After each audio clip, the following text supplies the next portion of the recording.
Good morning and a very warm welcome to everyone.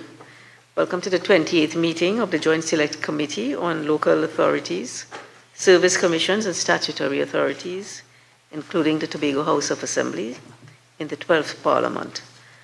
Today's hearing is being convened pursuant to a follow-up inquiry into the 11th report of the 12th Parliament on an inquiry into the efficiency and effectiveness of the Regulated Industries Commission, the RIC.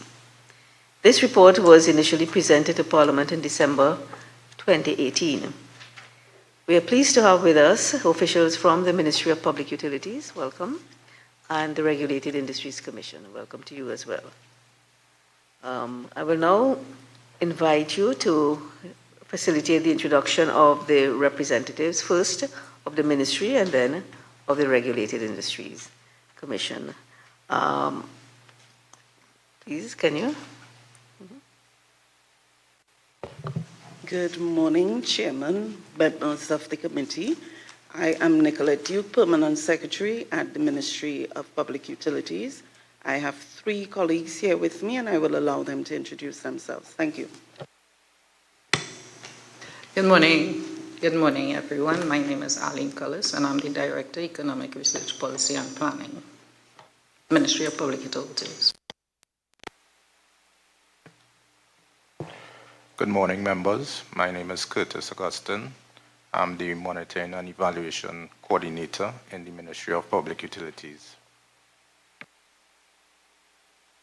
Good morning, members of the committee. My name is Marisha Pegas. I'm the Manager Customer Service at the Ministry of Public Utilities.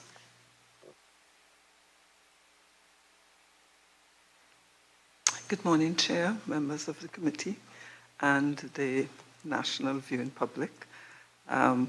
Just want to recognize our colleagues from the Ministry of Public Utilities, the PS and her team. My name is Dawn Callender. I'm the chair of the RIC, and I will have the other colleagues introduce themselves. Thank you. Good morning, Chair and members of the committee. I am the Executive Director of the RIC, Dr. Michelle Salandi.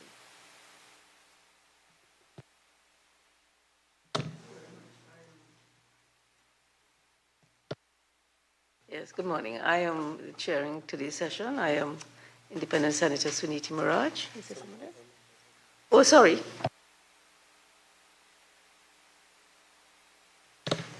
Good morning, Chairman and members of the committee. My name is Carol Balkaran. I'm Deputy Executive Director of the RIC. Good morning, Chair and members of the committee. I'm Derek Phillips, Assistant Executive Director, Technical Operations at the RIC. Good morning, Chairman and members of the committee. My name is Nadia John. I am the Legal Corporate Secretary of the Regulated Industries Commission. Good morning, Chair and members. I am Shamil Khan, Chief Financial Officer of the RIC.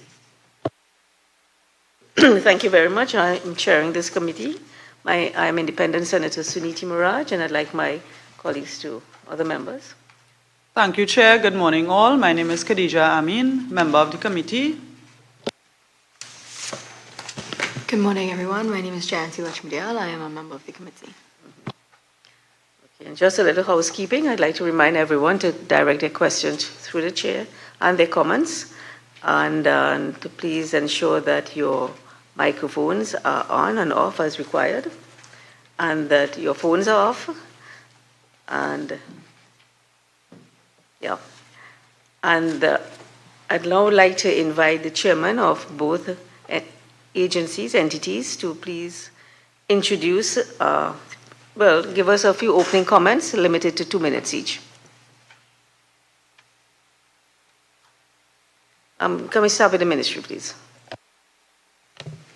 Thank you. Good morning again, Chair, members of the committee, and my colleagues at the RIC.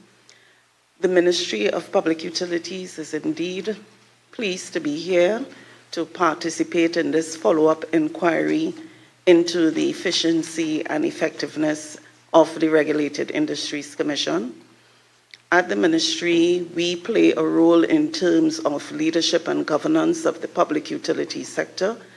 And in this role, we strive to facilitate the public utility services under us in terms of ensuring the delivery of reliable and quality public utility services to the citizenry.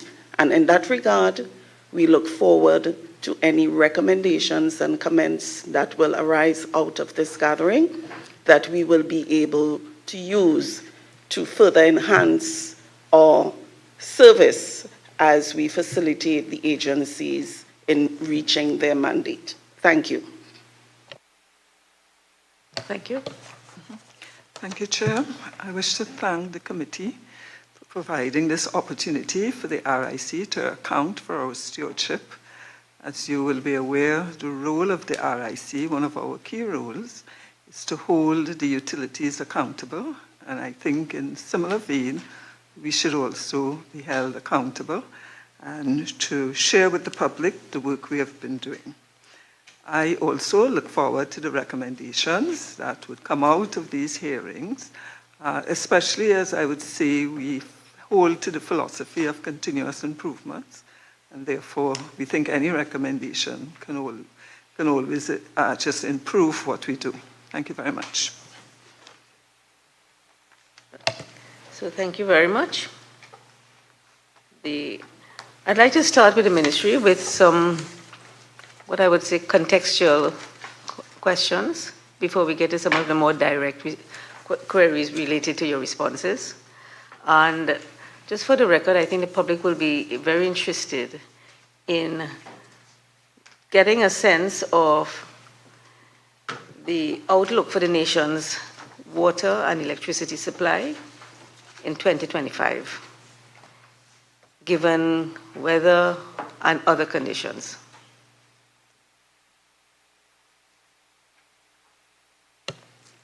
Thank you for that question, Chair. Every year, the Ministry of Public Utilities, through its Meteorological Services Division, holds a stakeholder forum concerning the outlook of whether it's for the dry season or the outlook for the wet season. So they do both. And based upon that... Yeah, can I ask, when you say a stakeholder, who are these stakeholders that you have the session with? Right, so the stakeholders are for all the sectors, agricultural, commercial, members of the media. They are invited to a session. And of course, there's the online option as well. And also for our stakeholder agencies like the Water and Sewerage Authority. So after these stakeholder forums, the Water and Sewerage Authority normally will issue some guidelines as to what is their capability, what is their outlook for the particular season. In this dry season, the Water and Sewerage Authority would have posted, and unfortunately I don't have those with me here, would have posted several advisories as to what their schedules will look like and as to what their output would be in different areas consequent on the recommendation of the Meteorological Services Division.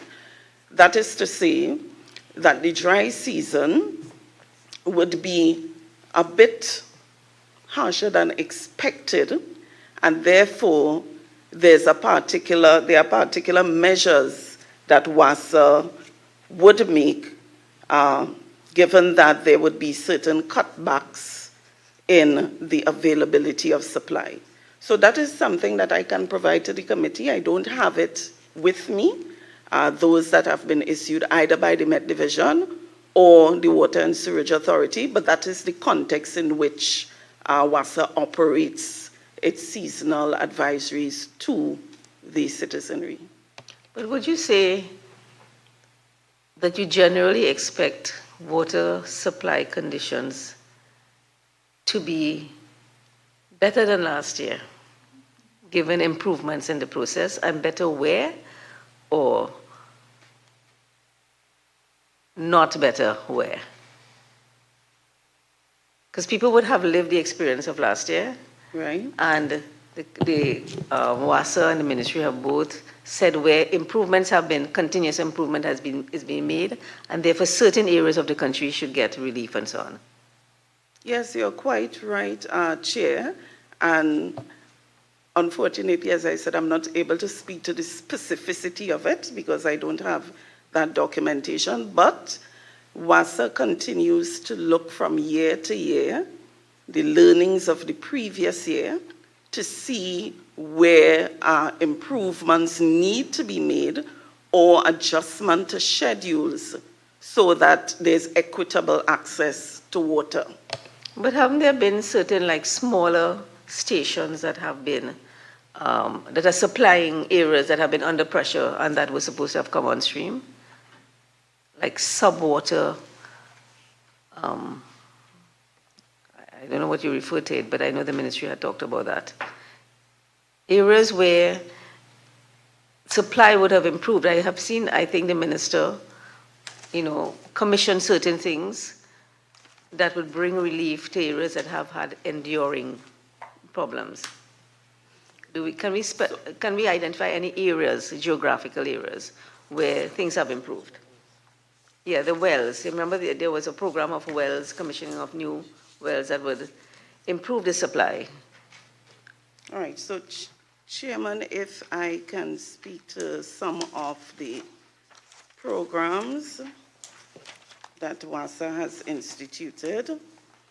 We have the Community Water Improvement Program, and to date, 91 projects have been completed across 7 functional categories. So we have pipeline installations in areas such as Mucurapo Road, Bricksfield, Williamsville, Matura, Toko, Blanchishes, Lopino, Matura, and Paramin.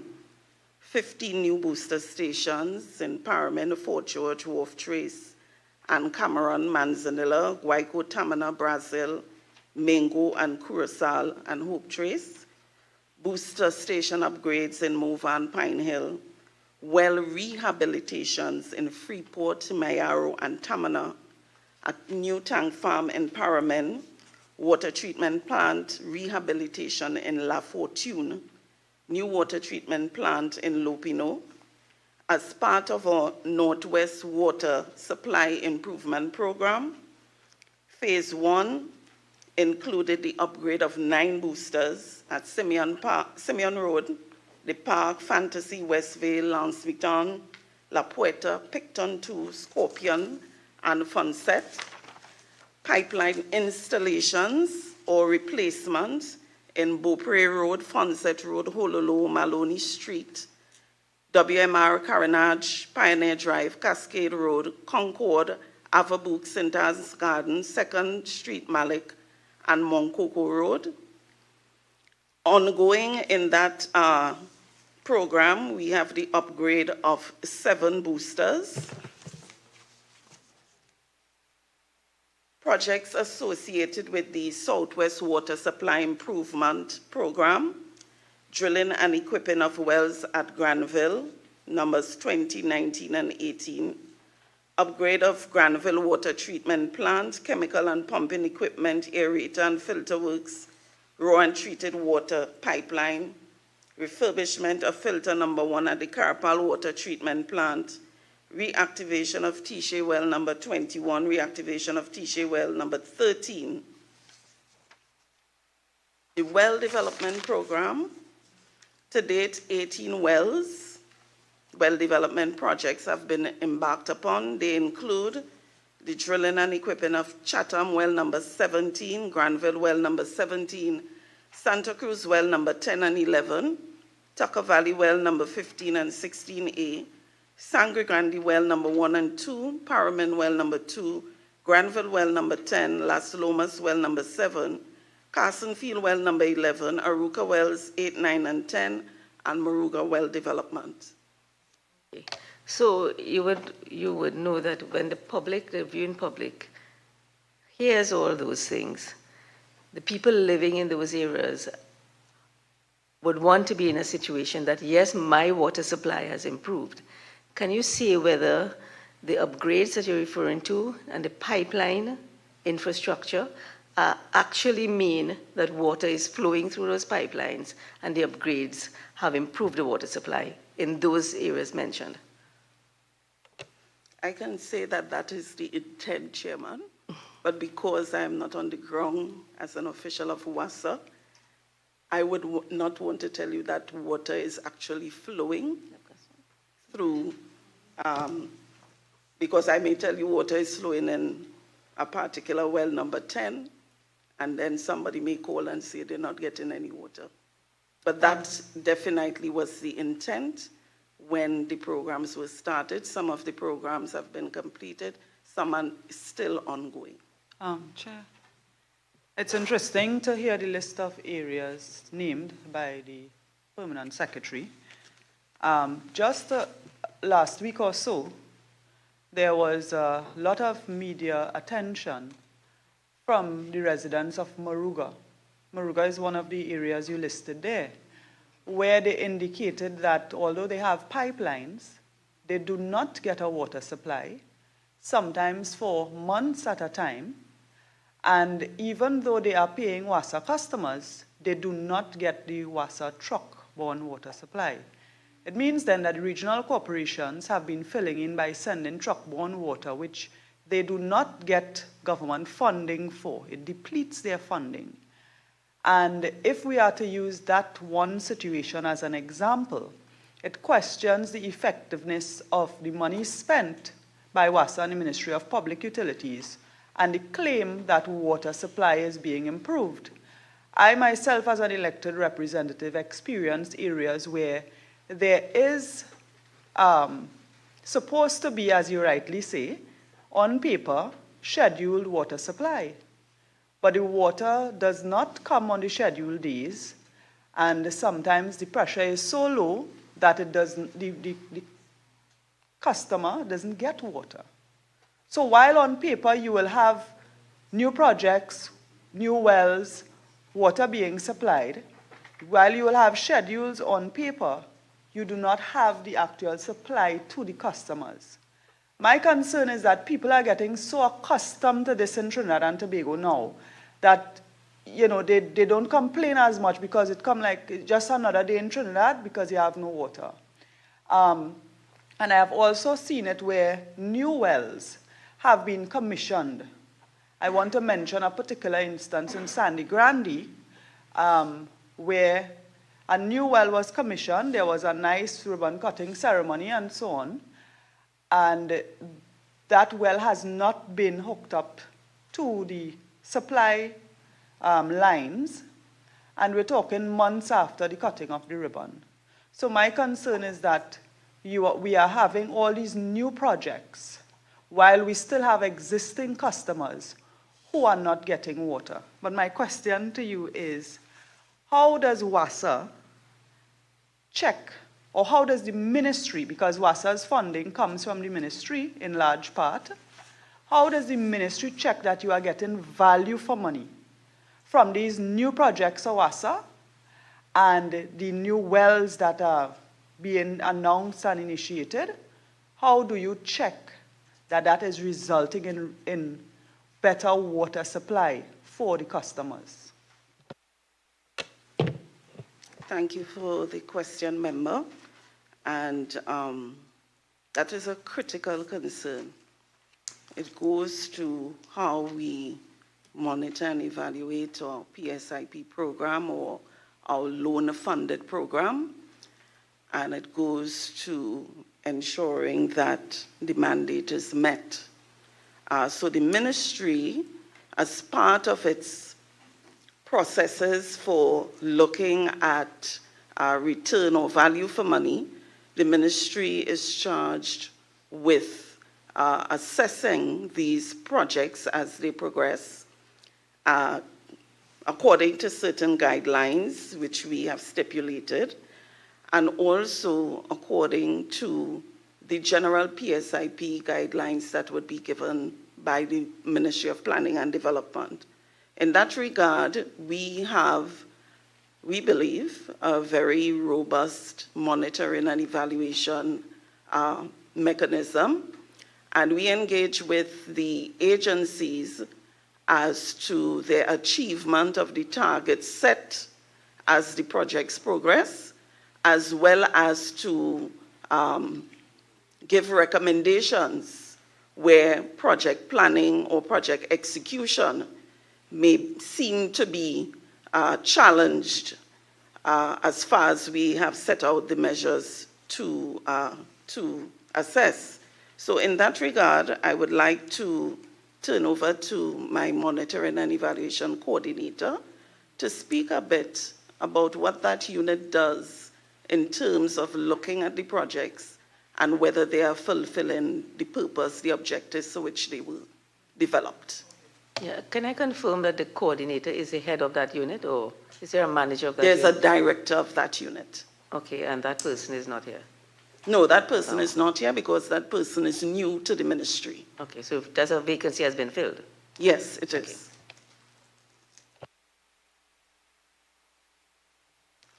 Okay, members of the committee. So in executing the monitoring and evaluation function for the projects that were identified, what is usually done is regular site visits, and also we receive reports from the agency's WASA.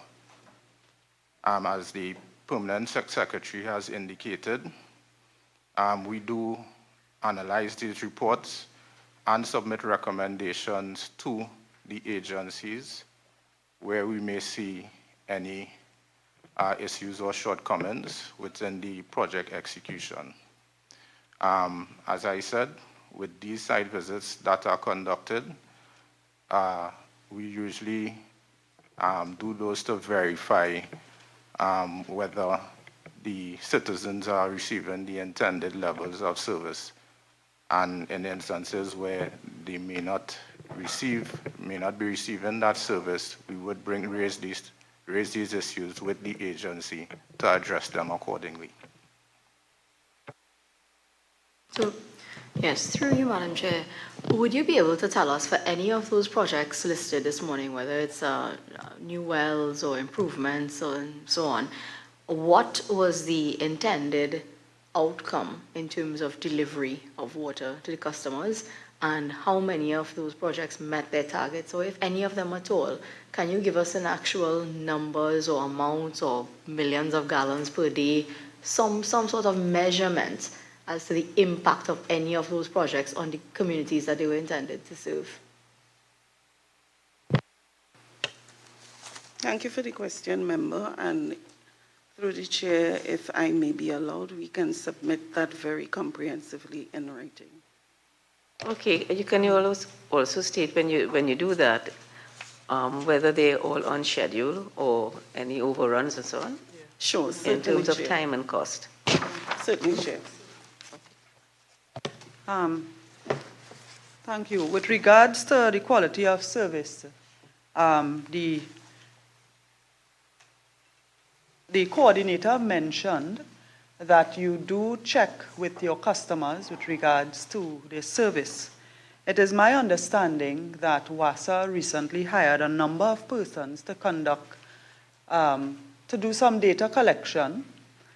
And I want to ask about the extent of this exercise, the number of persons, what is the mandate of that drive? It's a field exercise.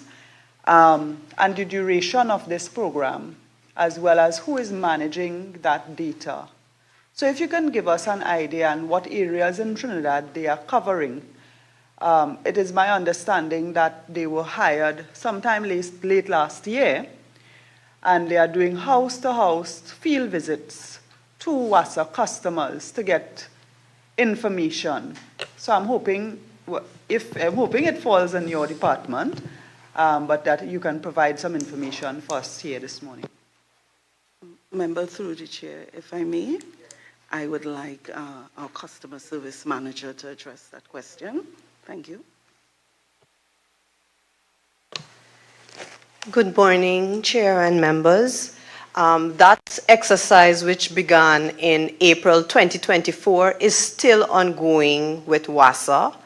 It is expected to be completed by September 2025. To date, the exercise is somewhere around between 65 to 75% completed.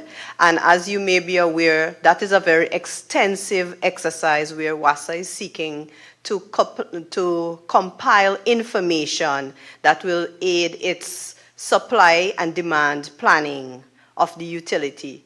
It includes identifying the locations of our customers to aid with billing and also to plan for demand management.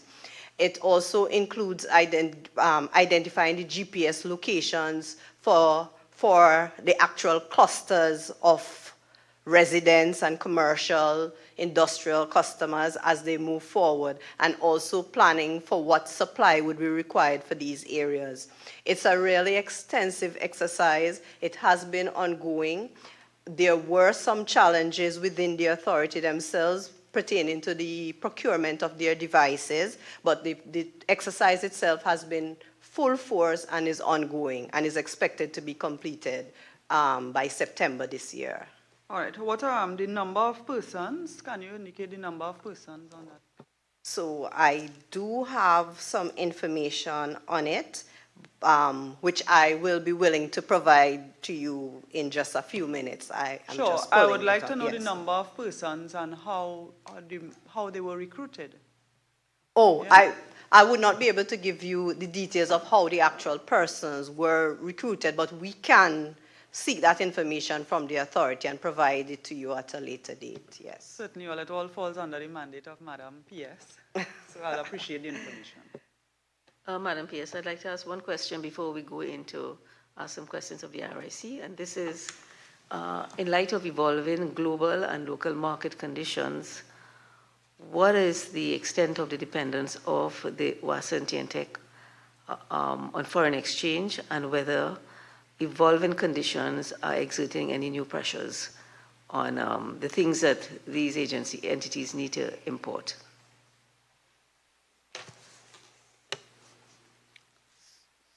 Madam Chair, I believe, as with other entrepreneurs and business organizations, TNTech more specifically, yes, because of their, because of their logistics and the types of materials and items to which they need access in order to provide supply. A lot of these are imported. And so TNTech has to access foreign exchange. Now, for these agencies, there is a mechanism with the Ministry of Finance, which is used to treat with the access to foreign exchange. I cannot tell you at this point in time exactly what is the status of the last engagement with Foreign Affairs and whether TNTech has fulfilled or is able. Affairs or Ministry of Finance? Sorry, Finance, thank you. Or has been able to get all the foreign exchange that it needs, but I can undertake to provide a status of both agencies. Are you aware of any situations in which the foreign exchange problems are impacting the service quality? We have not seen that. As a matter of fact, TNTech, in terms of its procurement of items, is very steady, and we have not seen it impacting any of the projects in terms of delays in execution to date. And the same for WASA? And the same for WASA. Okay. All right, good. Through you, Madam Chair, this is a question. As you know, we receive a number of questions from members of the public. What role does the ministry play, if any at all, in terms of addressing the amount of money owed to utility providers like TNTech from government agencies? because it was reported sometime in November last year that it's about $2 billion being owed to TNTech. And this, I guess, it's an issue that became quite prominent because of proposed rate increases to customers, general customers. So people of the public are wondering about the collection of debts from government ministries and agencies in light of the fact that the regular average customer is being faced with a potential rate increase, and what role the ministry is playing to address that issue. Through you, Chair, thank you very much for the question, member. And the ministry continues to play a mediating, facilitatory role. And when I say that, I mean we constantly engage with our sister ministries and agencies in terms of meeting some arrangement to liquidate their debt. We are also in discussions constantly with the Ministry of Finance, because I guess we are all aware that the allocations to the ministries are made by the Ministry of Finance. And so we play a facilitating role in quite regularly addressing the ministries in terms of what is the quantum they owe and trying to impress upon them to exercise their allocations to pay the agencies. And we have a number of agencies under us, not just TNTech and WASA, but as you would have rightly said, TNTech, is owed quite a large sum, as is MTS. And so we engage on our sister agencies on behalf of all of these agencies under us to try to encourage them to treat with their allocations and to make these payments. We acknowledge that for some of our sister ministries, they may not have sufficient allocations vis-a-vis the debt that is owed, but it is something that we continue to do on a quarterly basis and even more often, because we recognize that resources are needed all around in order to provide the service that is needed.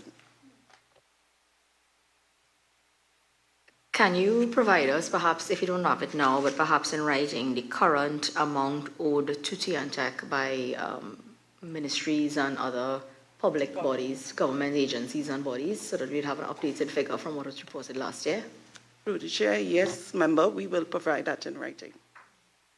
Is there a policy for payment, some within 3 months, 6 months, or is it that the government, contrary to the policy for citizens, private individuals and companies and so on, have total freedom to not pay their bills?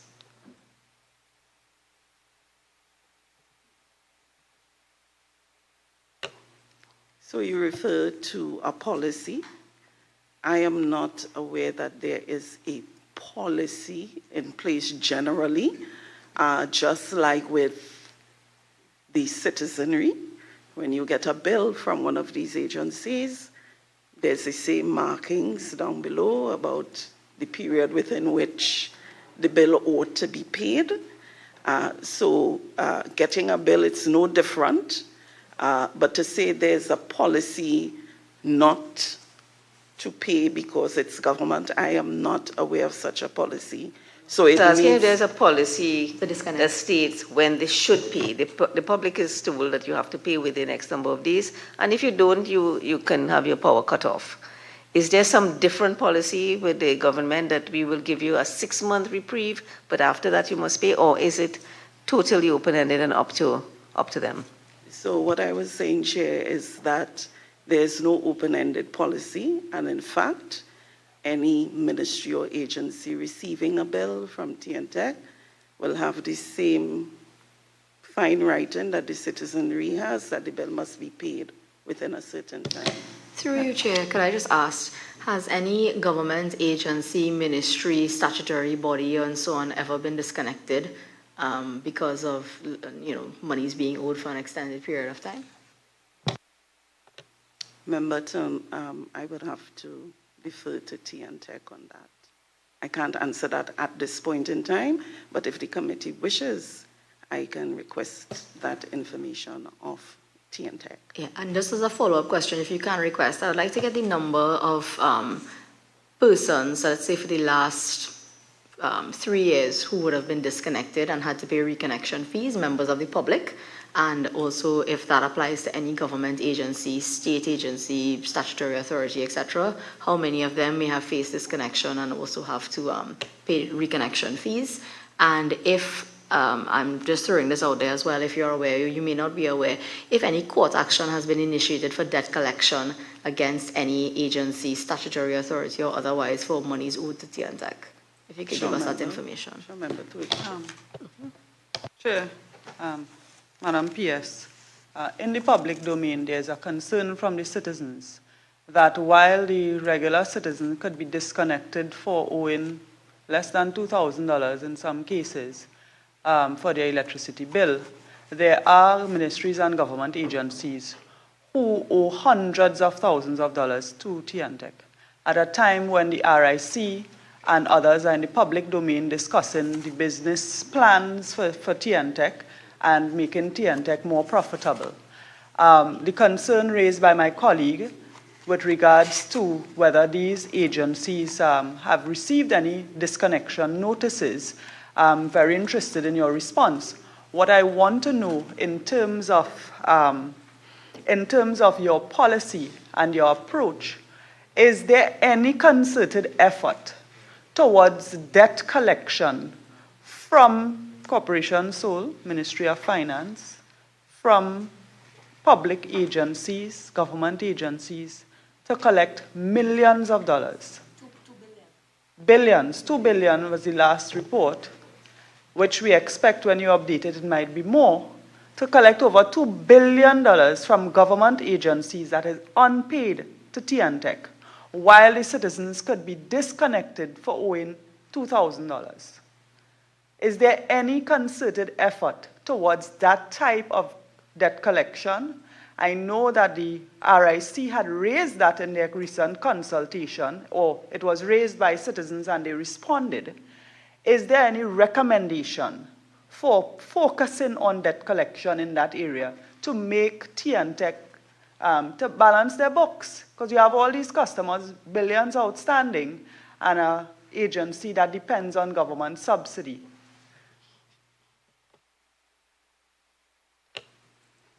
Thank you for the question, member. And I would say yes, there are concerted efforts, apart from what I would have described a while ago that the ministry is engaged in.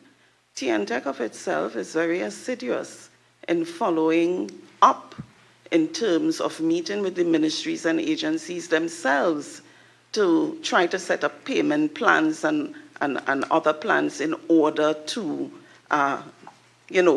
get those outstanding monies that they are owed. So I would say that the efforts are on both fronts, from the utility and from the Ministry of Public Utilities as well.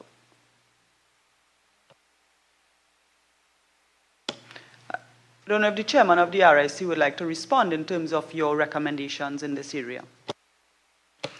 Thank you for the question. And through your chair, after the consultations and perhaps even before the RIC became aware of the outstanding debt from the ministries and other state bodies to TNTEC, we have actually put forward that recommendation to TNTEC.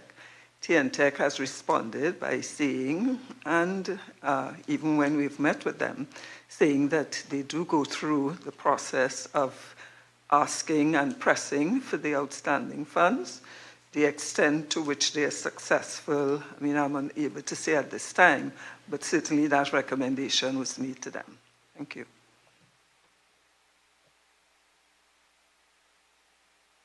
Sorry, is there any,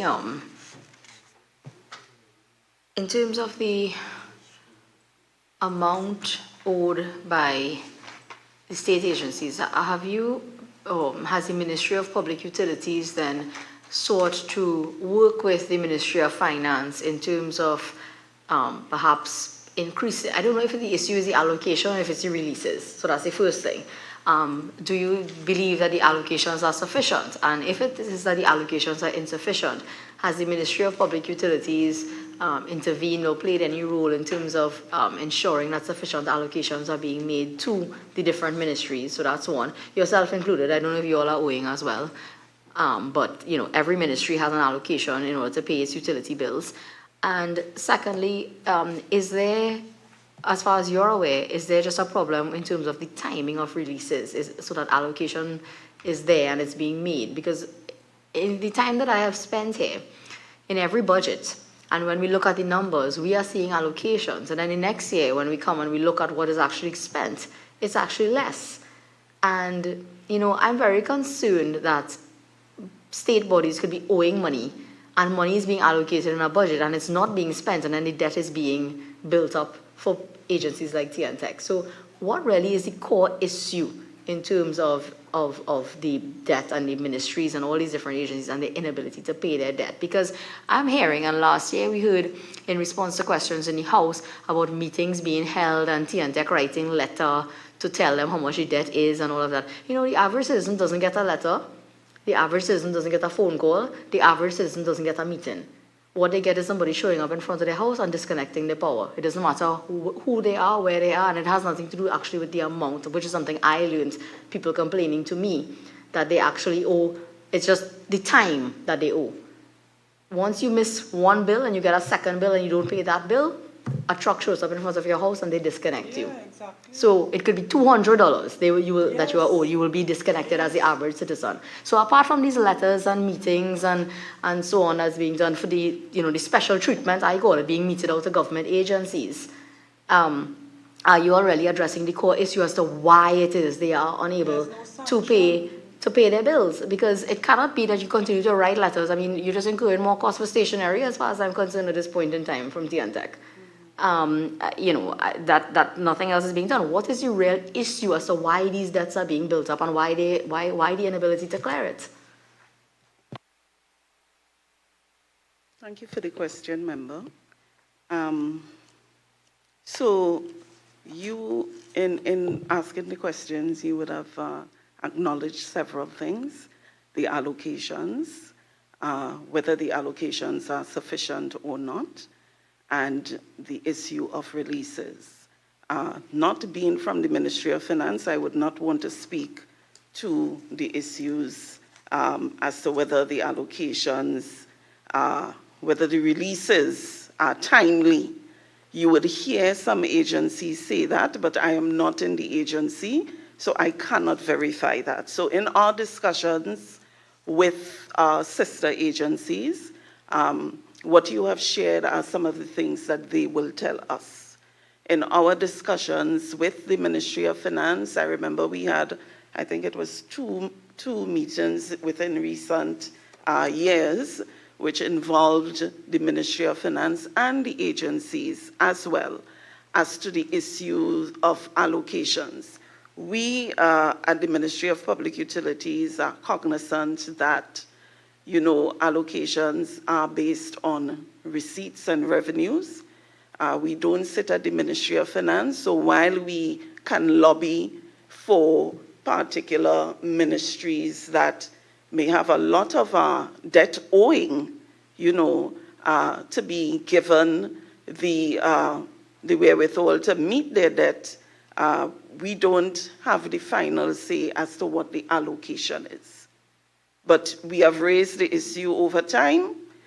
It is not within our purview as to the final decision as to what allocations would be granted to what agencies. So what we try to do when the allocations are given at the beginning of the fiscal year, we engage with the agencies directly and we encourage them, okay, you have been given X amount of dollars, you are owing Y as at a certain date.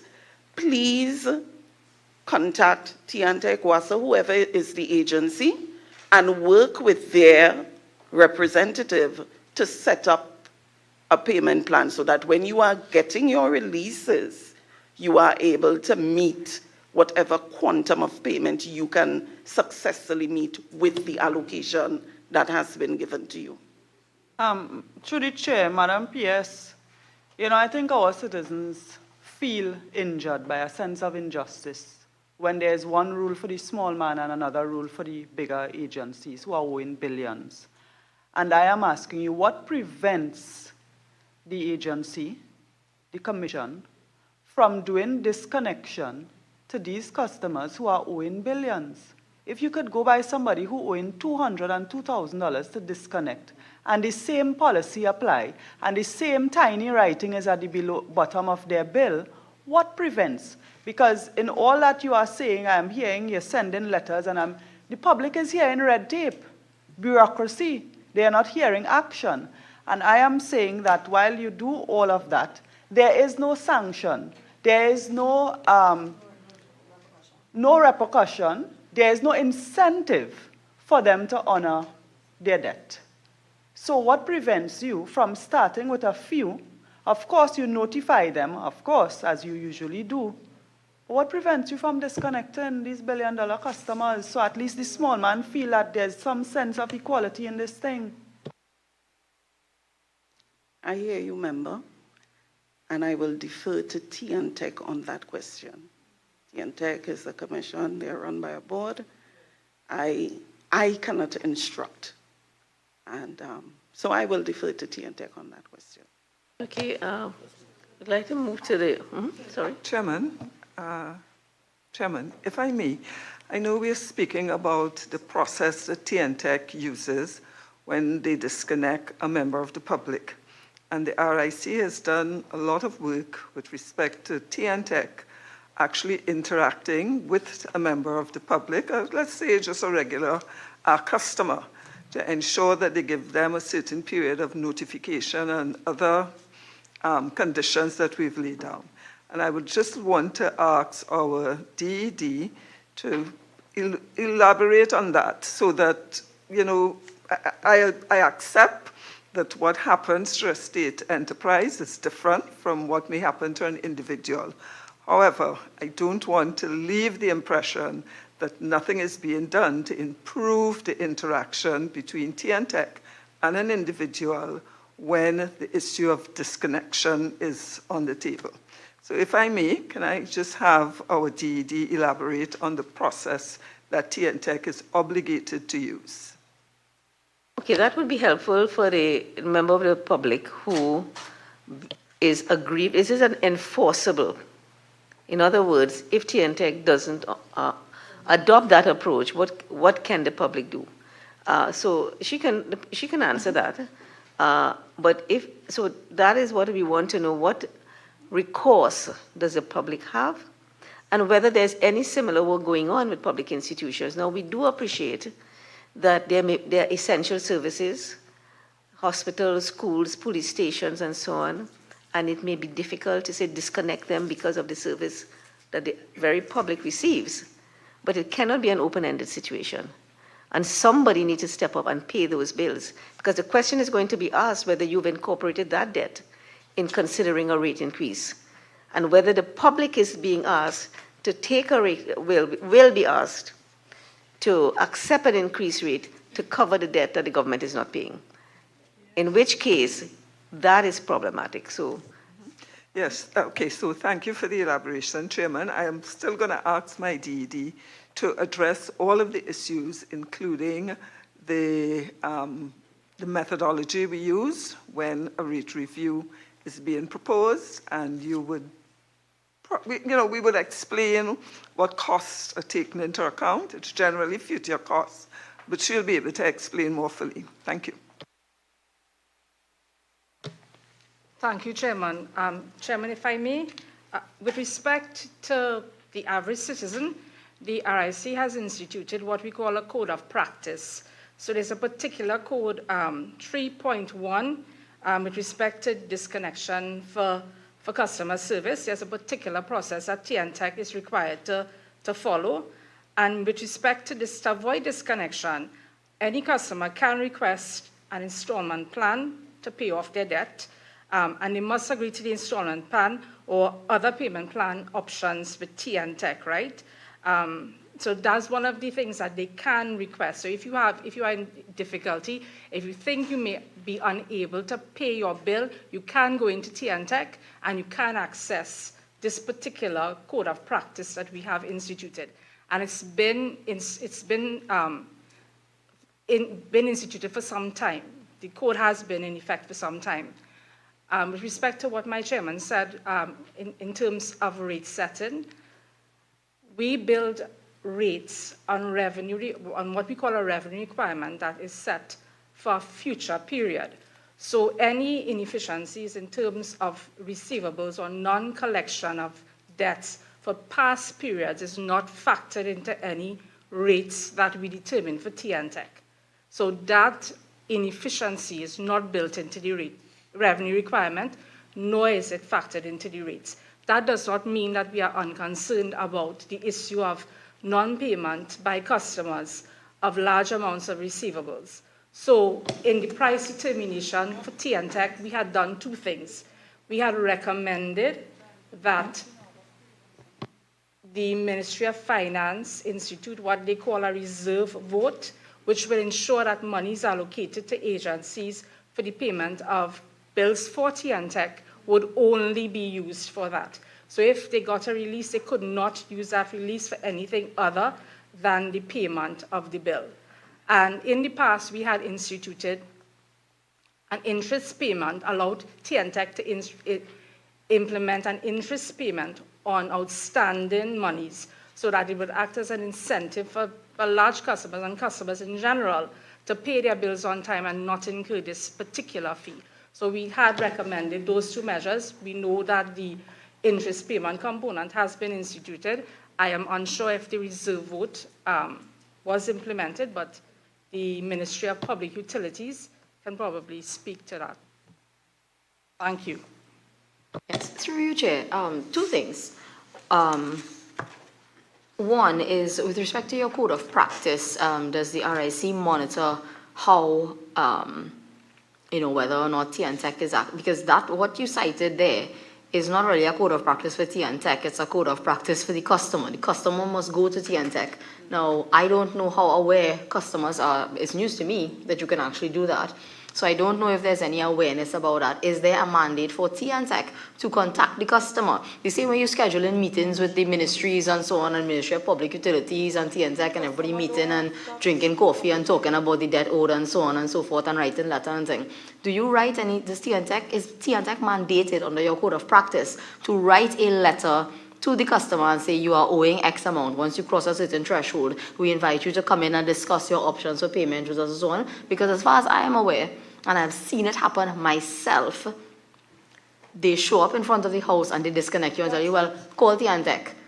And they don't know if you have a phone, but they're telling you, well, you call TNTech. I can't give you any further information. So that's one thing. The second thing, you mentioned that when you all are doing the rate setting, you look at future revenues and projections and you don't take into account the debt. But in the recent round of consultations where the rate increase was being discussed and you had public consultations, one thing, and I attended a few of those and looked at the others online, one thing that was consistently brought up and was consistently spoken about and had been put out there as, I don't want to say justification, but one of the factors weighing very heavily in favor in the view of the public and TNTech and others for this rate increase was the $6-point-something billion debt owed to NGC by TNTech. So if you are saying that that is not part of, or that is not a consideration at all in terms of setting rates, that's news to us, because we are looking. I mean, we all went through that process as representatives, elected and appointed representatives, and people coming to us and being very concerned about this rate increase and the proposed rate increase. And the debt so you can't ignore the debt that TNTech is owing to NGC, for example, and not take into account the debt owed to TNTech. It doesn't make sense. That makes absolutely no sense. So is it that you look at TNTech's debts, but you're not looking at what is owed to them?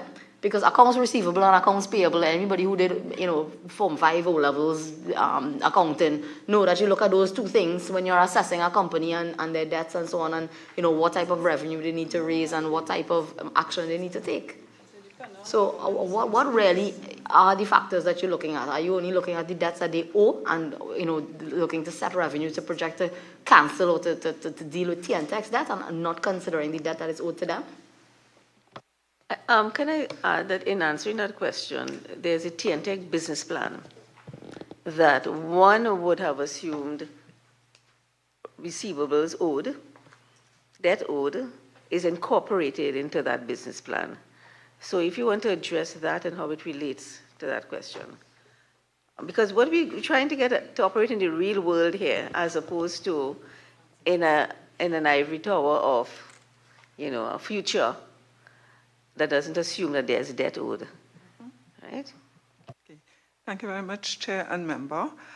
With respect to the monies owed to TNTech and monies owed by TNTech, what I can assure you is in the rate determination, this question, as the member said, came up on multiple occasions. And on multiple occasions, we assured the members of the public that we have actually done a netting off. Now, TNTech has not yet collected that money, but I think, as the member would say, if they had collected that money, they would have been able to reduce the debt to NGC. As a consequence of that, we actually reduced that debt with respect to what we put in the rate determination as the future costs that TNTech should meet. So members of the public, so the entire debt, which I think was about $6 billion at the time, was not put into the rate determination. That was reduced, and as a matter of fact, it was put into later years, which would have even a reduced impact on any rate determination. Thank you. And I know there was another question related to what obligations are put on TNTech with disconnections and so on, and I will just ask the same DED to respond. Thanks. Thank you, Chairman. Chair, through you. In fact, TNTech does have an obligation to do certain things before they disconnect a customer for non-payment. And one of those things is to actually inform the customer, either via letter, text messaging, electronic mail, and any other method they can use to contact that particular customer. And they are obligated to offer payment plans or let the customer know what they can do to settle their debt before disconnection. So that is one of the codes as well. That's 3.2. The codes are supposed to be publicized. The codes are supposed to be available at the customer service offices, and they are supposed to contact the customers who are due for disconnection based on non-payment and inform them of the above. Thank you very much, Ms. Balcran, is it? Yes, thank you very much for that information. I was just trying to keep a mental check of the number of times you use the word supposed. So I got up to about 4. Who's monitoring TNTech then? Is the RIC ensuring that TNTech is actually abiding by this code and actually, not suppose, actually doing these things? Is there some sort of an audit that the RIC does in terms of, if you've disconnected 200 people for this month, can you show me, what was the mechanism used to reach out to them and offer them this payment plan, for example? And I'm interested in what is the recourse to the member of the public when TNTech is in breach of that code? Because if there's nothing underpinning that code, then there are no consequences. And then what is the value? So this is all news to me, that people are supposed to be notified in advance of a disconnection. And I'm sure it's news to everybody, most of the people who are disconnected. Can you describe the steps to be taken by the member of the public when they are not notified and they are disconnected? Who do they go to? Do they come to the RIC in that case? And what, if it is the RIC, what would the RIC do in addressing that problem?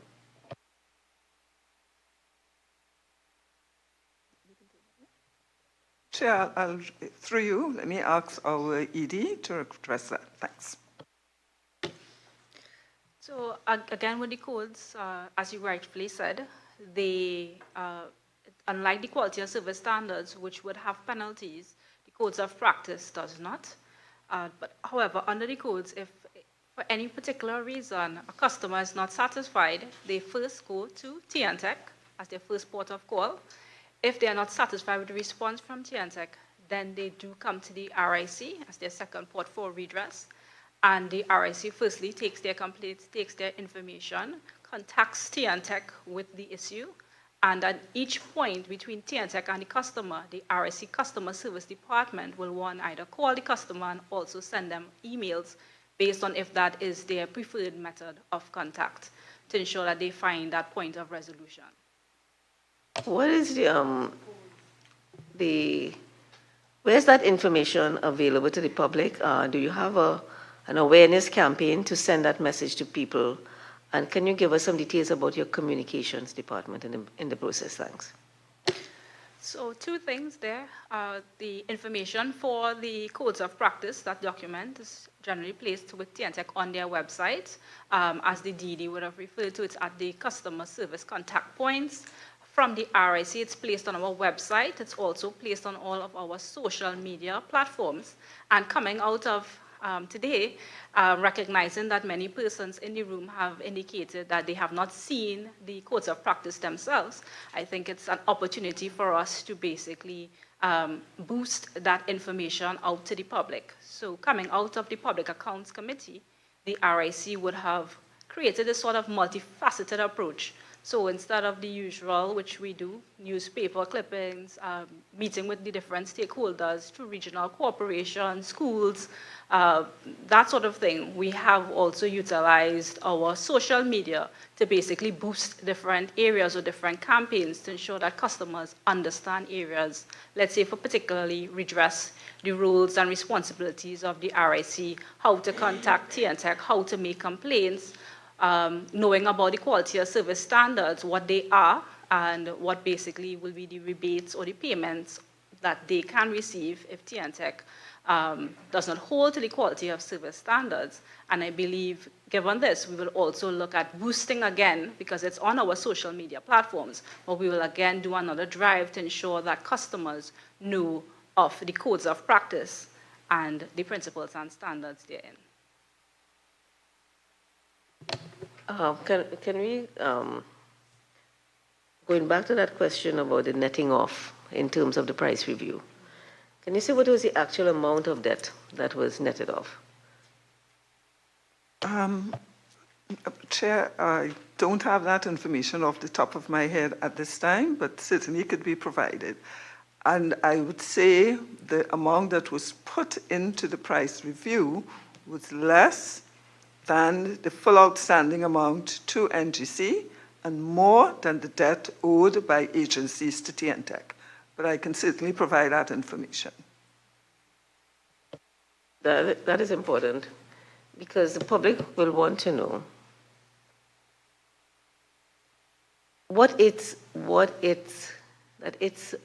the price does not put an onus on the members of the public that is unreasonable given the outsized debt owed by others. And whether, because then if those figures suggest a smaller rate increase that is to the benefit of the public, that is what is fairness. And therefore the process has to be explained in that way as well. And this is why you can't do it without reference to those numbers. Right? It's simple logic to the public.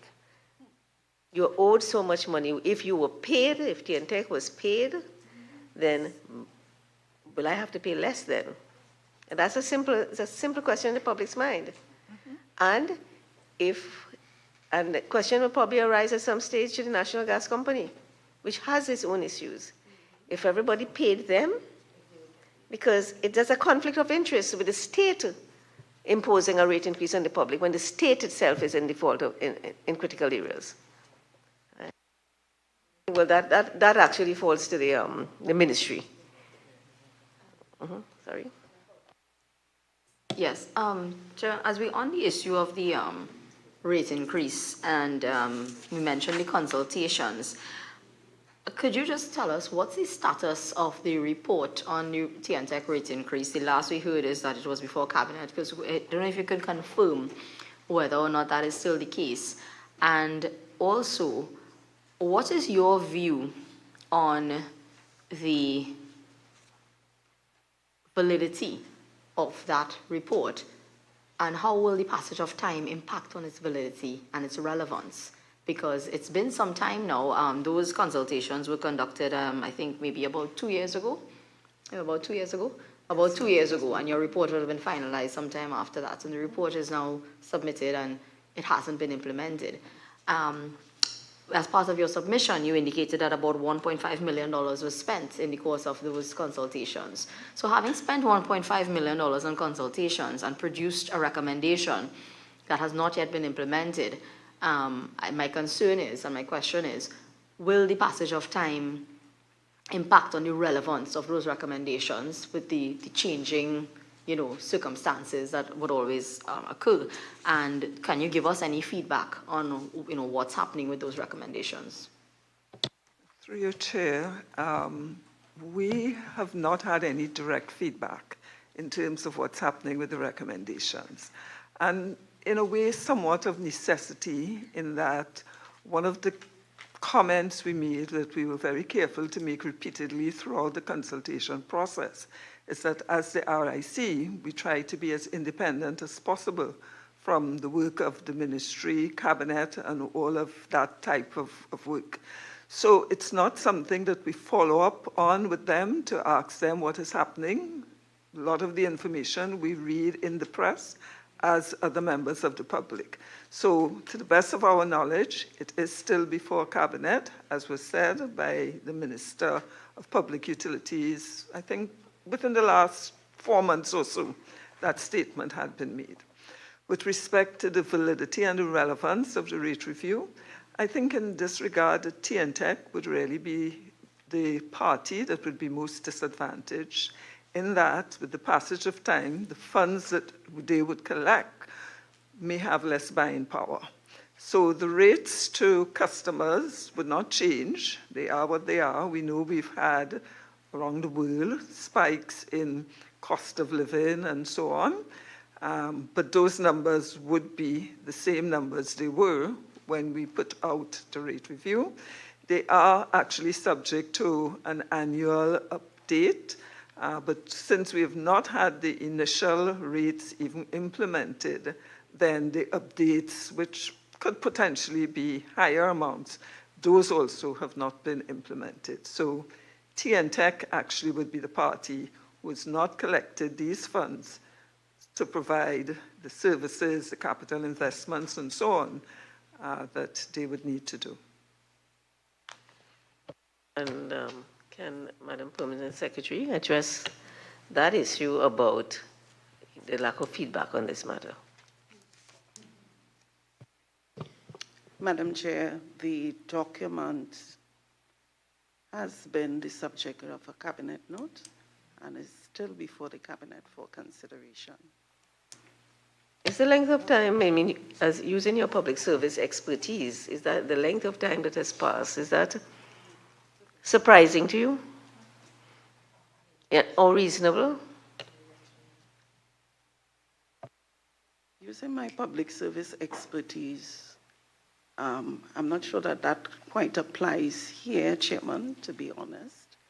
Different matters take different lengths of time, and I'm not a sitting member of cabinet. I don't know what the impacts of one note will have on another, and so I cannot opine on whether it is reasonable or not.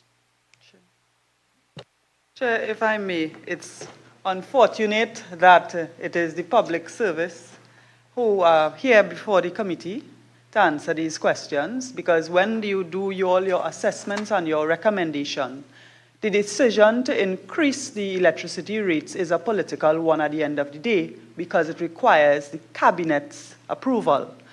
After the very highly publicized consultations by the RIC, I think it was very clear that the public resisted not just the increase in rates, but the fact that there was no clear improvement in services to go along with it. And it is my belief that the government has seen the writing on the wall, recognized the public pushback, and as an opposition MP, I was also part of that pushback. And I always say that consultations are important for public engagement.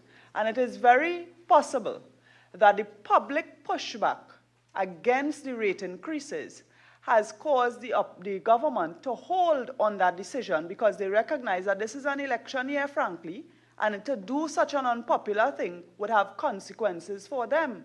My concerns is, how does this improve the deliverables? How does this improve the service to the customers? How do we regulate in the meanwhile the fairness of the supply, the issue of disconnection to our customers in the meantime, and leave the political work to the politicians, because the writing is on the wall, you know. The writing is on the wall for the government. So unfortunately, the public service, you can't say when the cabinet note will be approved, but the questions I would like answered here is, how do we improve the service within the confines of the present political environment? And how do we create that sense of justice in your disconnection regime? There are some other areas of interest for TNTech that I would like to raise, and I've asked the permission of the chair to go, that goes a little bit outside what the previous report that we are dealing with would have dealt with. There is a notable delay in other services by TNTech. Disconnection doesn't seem to have a delay, unfortunately. What I have seen a delay in is the time that it takes to do certain connections. One, namely, what you call line extension jobs, which would normally take between 1 and 2 months to be completed, is now taking more than a year in some cases. To the point where customers would come to the MP's office to complain and ask for our intervention. And the second item is the restoration of defective lights on playgrounds. At a time when we are encouraging people to engage in more sports and constructive activities, and lighting of our playgrounds is an important part of a soft approach to crime reduction, and you have situations where we wait for months when we have defective lights on our playgrounds, and we are very often told that TNTech is waiting for parts to do the repair, and this goes on for months. So I want to ask about those two areas in particular before I raise one other matter. Yeah, and I would like to have you connect that, those delays being reported, to the problems that TNTech may be facing that are financial in nature. In other words, it may not have the financial resources to address its problems on a timely basis. So is that a consequence? Because earlier we talked about, in some cases, foreign exchange impact, but it may also be actual timely payments, delinquency. Is it financial in nature, or is it management, effective management? Is that a problem? It's a combination of both. And is the ministry through its monitoring units and so on, in a position to know what the problems may be inside of TNTech when it comes to delivery of service? Thank you, Chairman. Thank you, Member. I will first go to the issue of the restoration of lights on playgrounds. We have a PSIP program that speaks to parks and recreational grounds and the installation of lights and repairs on those facilities. So, it's news to me about the delays. Again, I am not working inside of TNTech, but we facilitate those restorations under our PSIP program. It's a very active line item. and we have been able, in large measure, to satisfy a great amount of the requests that are sent to us through applications to TNTech. So perhaps what we may need to probably get is some specificity in terms of what are these areas that we are speaking to? Madam, yes. I have been an elected representative for many years. I first became a councillor in the year 2003. I'm now a member of parliament. And this is my observation over the years in terms of the efficiency and how soon these requests are responded to. I am also in consultation with my other colleagues who are also members of parliament in different parts of the country, including Central and South Trinidad, as well as my own experience in the Curep and St. Augustine area. In the last few years, we have moved the response for repairs for those lights on the recreation grounds, have moved from, let's say, within a month or two, they would do the repairs, to 6 months plus, in some cases 9 months. And we have an excellent relationship with the TNTech rep for our area, and we are often told that they are waiting for parts. So the chairman's issue, whether it's a foreign exchange issue, they're purchasing the parts from abroad, or an issue with the release of funds to TNTech, and because it was not always like this. Many of these lights were installed for some years, and so the procedure to repair should not be anything new in terms of the administrative part. So where is the delay? Thank you, Member, for that, through the chair, and certainly something that the ministry will have to investigate with TNTech. Just a follow-up, please, Chair. Can you provide in writing to us a breakdown of all the requests for repairs for parks and public spaces under that particular PSIP program you spoke about, the date that the request was submitted and whether or not it's completed or not, and what's the intended date of completion? Could you provide that for us, let's say, for the last, 5 years? 5 years, all the requests received? Certainly, Member. Thanks. So we'd like to turn to some issues that are arising out of the submissions, responses to the questions that were sent to you. To the RIC, there were some issues regarding legislative requirements to improve the efficiency of the Commission. Can you provide a status update on the progress of those proposed legislative amendments? Through your chair, I will ask our corporate secretary to respond to the requests we've made for legislative updates and the current status. Thank you.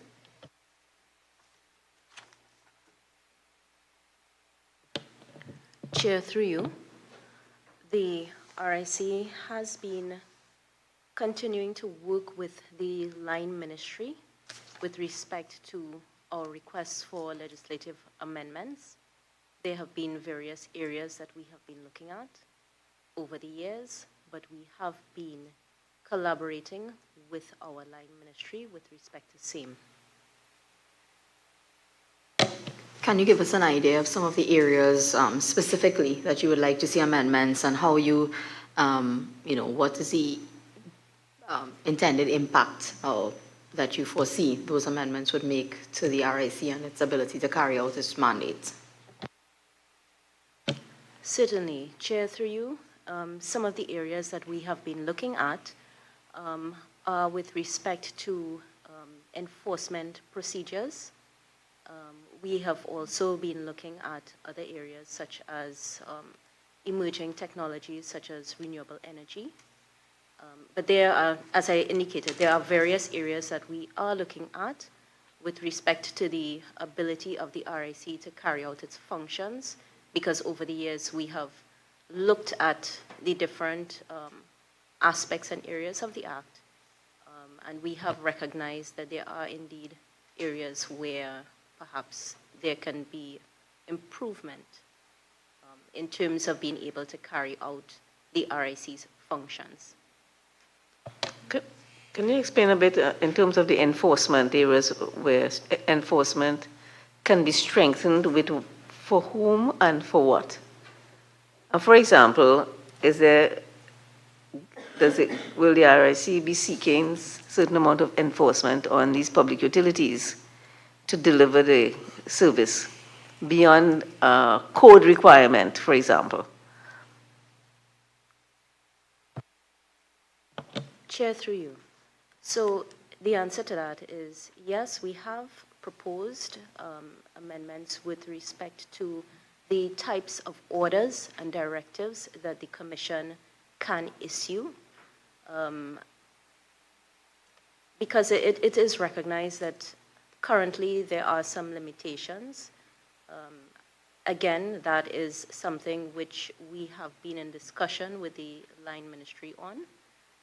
So we haven't come to the end of those discussions, but indeed we have recognized that there is a need for greater enforcement procedures and to have more,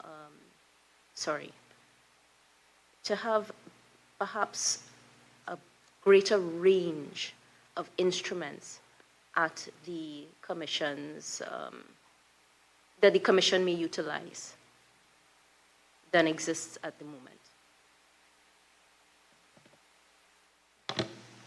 You said this discussion is ongoing.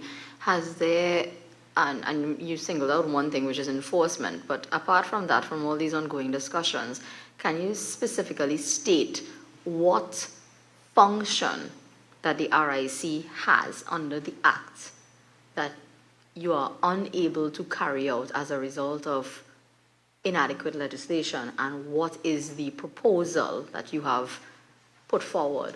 Or has anything actually been put forward? Has any policy been developed that is being forwarded to the ministry for consideration with respect to amendments to your act and what it is meant to address? Apart from the issue of perhaps incorporating some enforcement powers and so on for RIC, what is the specific function that you are supposed to be carrying out under Section 706 or something of your act that you feel requires amendments in order for you to be able to carry out that function? Chair, through you. So one of the specific functions that we would have looked at under Section 6 of the Act has to do with facilitating relief for consumers who have complaints. And with respect to those proposals, we would have made since 2016, we would have provided to the ministry, and we continue to have discussion and collaboration with the ministry with respect to the proposed amendments. So there's actually a policy. You made a reference to a policy. There is quite a comprehensive policy which speaks to a number of areas, including the area which I just mentioned.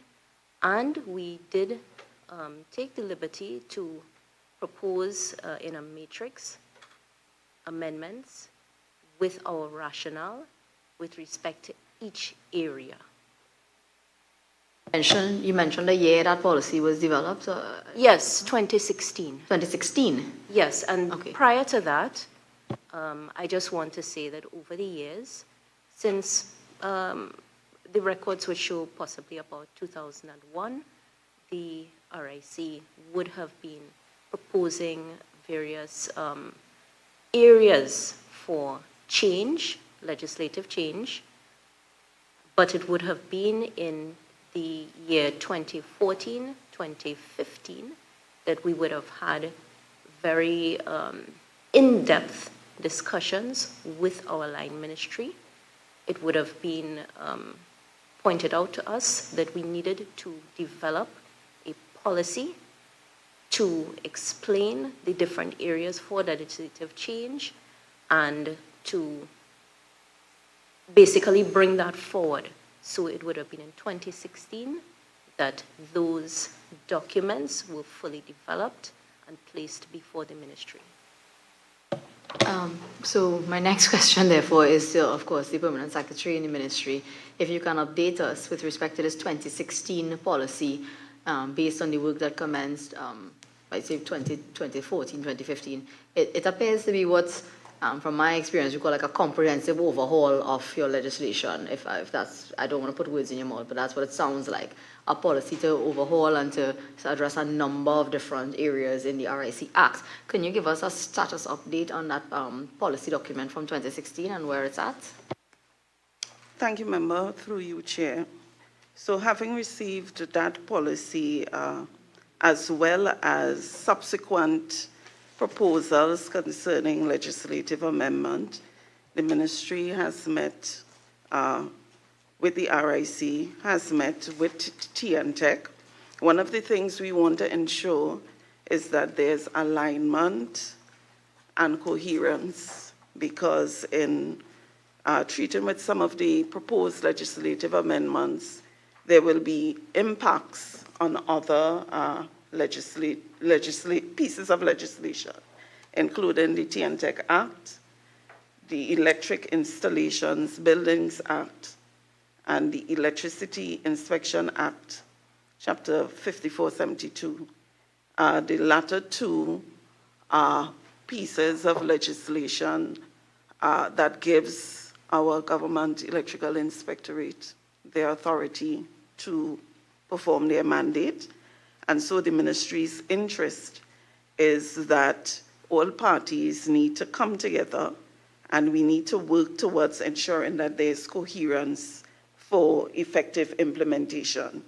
So I know that within the last 2 years, we have had some discussions with TNTech and RIC, but we feel that there's a need for us now to review what has come out of those discussions after the policy and to do some more in-depth consultation.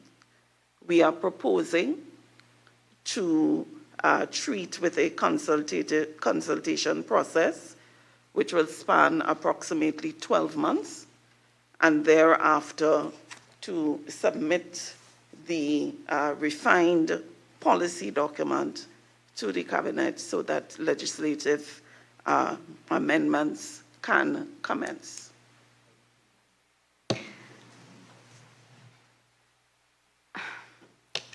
P.S., I hear what you're saying in terms of RIC doesn't function in a vacuum. All of the utility companies are impacted as well, and therefore their legislation is also going to be impacted by this.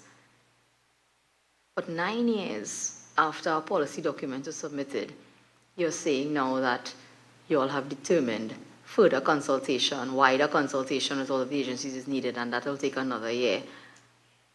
It really, and again, I understand. I've worked in ministries and I know how things go, but when the public hears that the RIC is perhaps unable to implement or has powers, doesn't have the sufficient powers of enforcement with respect to the relevant utility companies and so on, and that legislative amendments are needed, and they hear that a policy was developed and submitted in 2016, and we are looking at further consultation, you understand the frustration that they feel, because it's a very long time, and we haven't, and y'all, I mean, to take something from the stage of policy to a draft bill, and there are steps, and it's not reinventing the wheel, there are just really certain steps that you follow regardless of what the matter is and regardless of how many people are involved. Have the legal people from the ministry, TNTech, WASA, all of the other agencies that will be impacted, and the RIC sat down have you all formed some sort of a working group to determine what are all the impacted pieces of legislation and how it has to be done, and if there's a need for a complete overhaul and consequential amendments? Has this actually been done, or is this something that you are now looking to do some 9 years later? And I keep emphasizing the 9 years because it really is shocking to the public and to me, and it should be to you as well, that after 9 years, the policy is deemed to still be in need of refinement, and that there's a further, as you say, a further 12 months worth of work that needs to be done. And when can we expect that work to commence, if it has commenced at all, and and to be finished and to produce something? Because I'll tell you why I'm making an issue out of this. Every single, I sit on 3 JSCs, and every single inquiry, it doesn't matter who it is or which agency it is, we hear them sit here and tell us, well, we need legislative amendments. And I mean, that is a standard response. Well, the law is outdated. We're working on legislation. We've put forward, we're consulting with this one. We've sent this to the ministry. We are waiting feedback on something. Everybody, there's nobody has ever appeared in the last 4.5 years that I have been sitting in committees. Not one single government entity has appeared before any committee that I sit on and not say that we need legislative amendments. But where is that legislation? Where is the policy? Where has it reached? Nobody could tell us. And when you ask about the work, it is always a period like 5 years, 6 years, 7 years, 9 years. Those are the numbers we're dealing with. And I mean, I can't. I just need some more information as to what is happening with respect to those things and why it's taking so long. I mean, I understand a lot of things are being impacted, a number of pieces of legislation, but it cannot be that challenging. Have you engaged, for example, if it is that it's such a wide project, have you engaged or asked for the input of the Law Reform Commission? If it is that you need a complete overhaul of policy and you need consultations and so on. We have agencies that do these things. Where are we in terms of that? Go ahead. Thank you, Chair. So, remember, I'm just trying to zero in on the questions that you asked. You wanted to know whether there were discussions among the legal teams in the different agencies at all, well, yeah, whether we have started and where we are at. Started and really what has taken place from 2016 to I think we want an explanation for why should this, it doesn't sound reasonable, 9 years. And by the time you're ready, you may have to start from scratch again because environment has changed. So help us to understand and help the public to understand what accounts for this and what can be changed to address these kinds of issues. Thank you, Chair. And indeed, I do agree that 9 years is a very long time. I can account for the last, I would say, 2 years, having been aware of this matter because I wasn't in the ministry all those years ago, right? So I would account for the last 2 years or so in which we had a working team within the ministry that was looking at the proposed policy, as well as the proposed legislative amendments, and looking at it in terms of meeting with TNTech, meeting with RIC, and asking for comments from TNTech on what is proposed by the RIC, and doing a number of iterative meetings, and also bringing our legal team and TNTech's legal team into the mix to give their comments. I would say that within that time, there have been certain, I will put it like this, differences of perspectives, right, among the key players. And of course, there was some time taken to try to work that through. And so now I think we are at a point where, having looked at the comments of the RIC, the comments of TNTech, that we are ready to move forward to the other stakeholders to bring them on board. And this is the final 12 months that I spoke to in my previous answer. Can I ask, in the post-COVID period, is the ministry's operations, or maybe the public service, is it still being impacted by any factor related to COVID? And I'm also trying to find out as well whether everybody has returned to office jobs. Do you have any remote workers still? And what impact at all? Because I understand that this particular exercise was 4 years before COVID. Then we had the COVID years.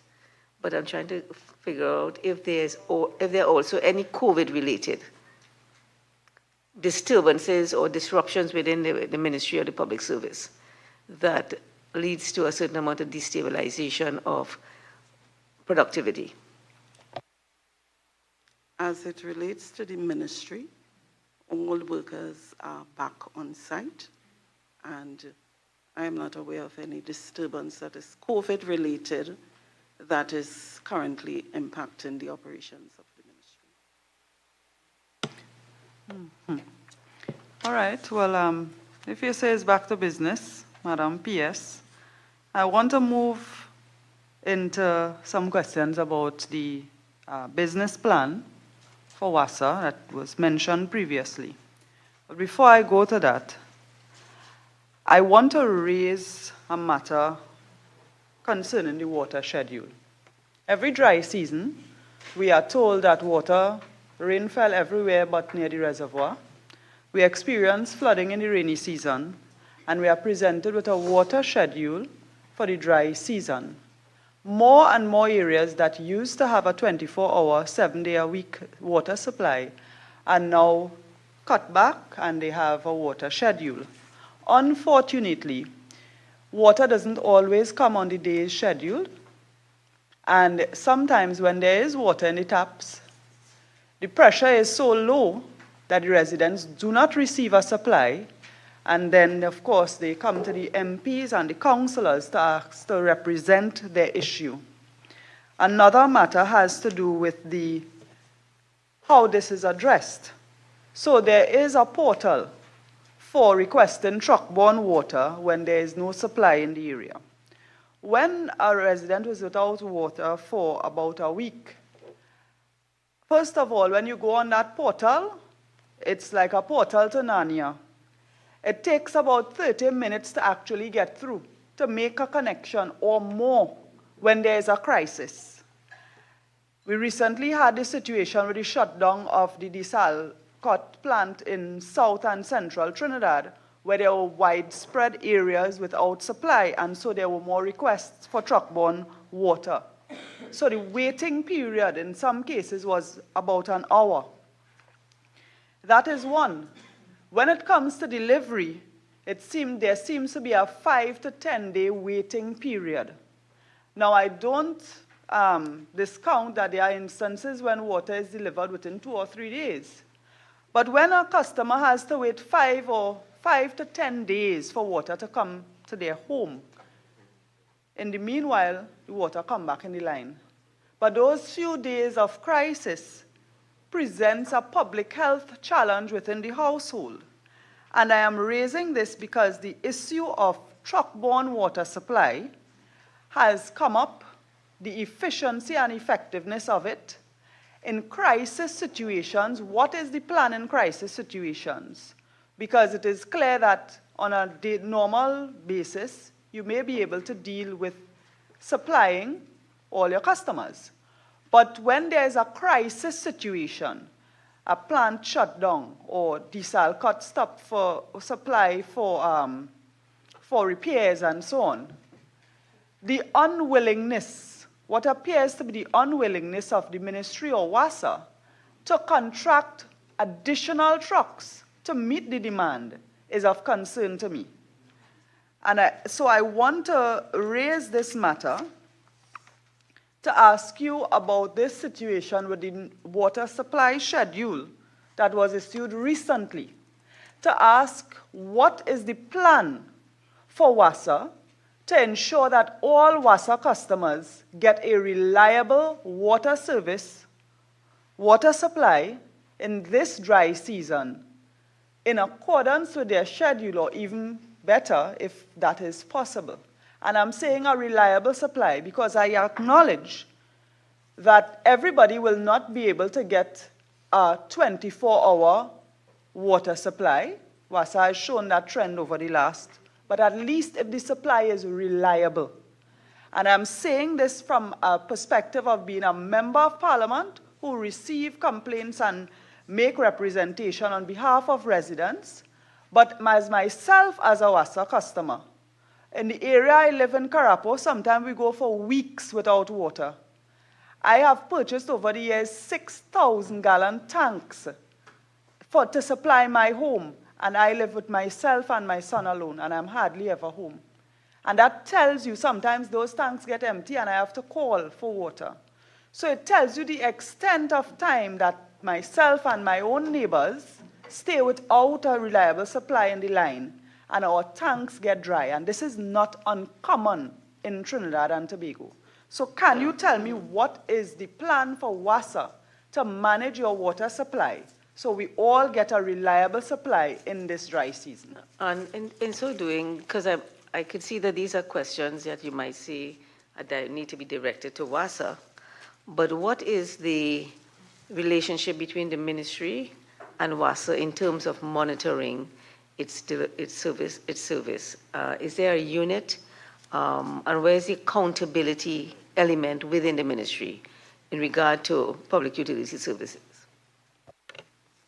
Thank you for the question, Chair and members.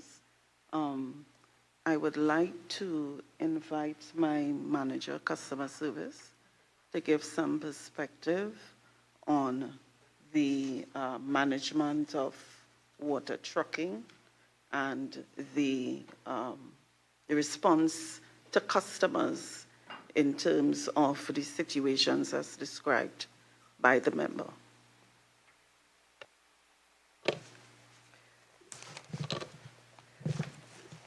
Good afternoon, Chair.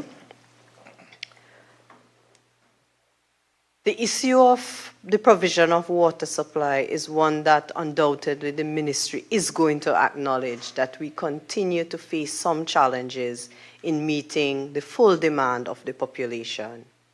What we would have been working on both at the ministry and in conjunction with WASA is trying to better level out the scheduling to the customers across Trinidad and Tobago. We are aware that with even the recent planned shutdowns and even some unplanned shutdowns that would have taken place in the recent past, WASA would have put out a number of releases notifying the population of these planned shutdowns, especially as it pertained to the Salcott and even the one that would have happened even further in South Trinidad, where we would have tried to alert the population that the shutdown would have taken place and asking persons to put things in place to at least preempt the loss of supply. Of course, we know that this is not an adequate response.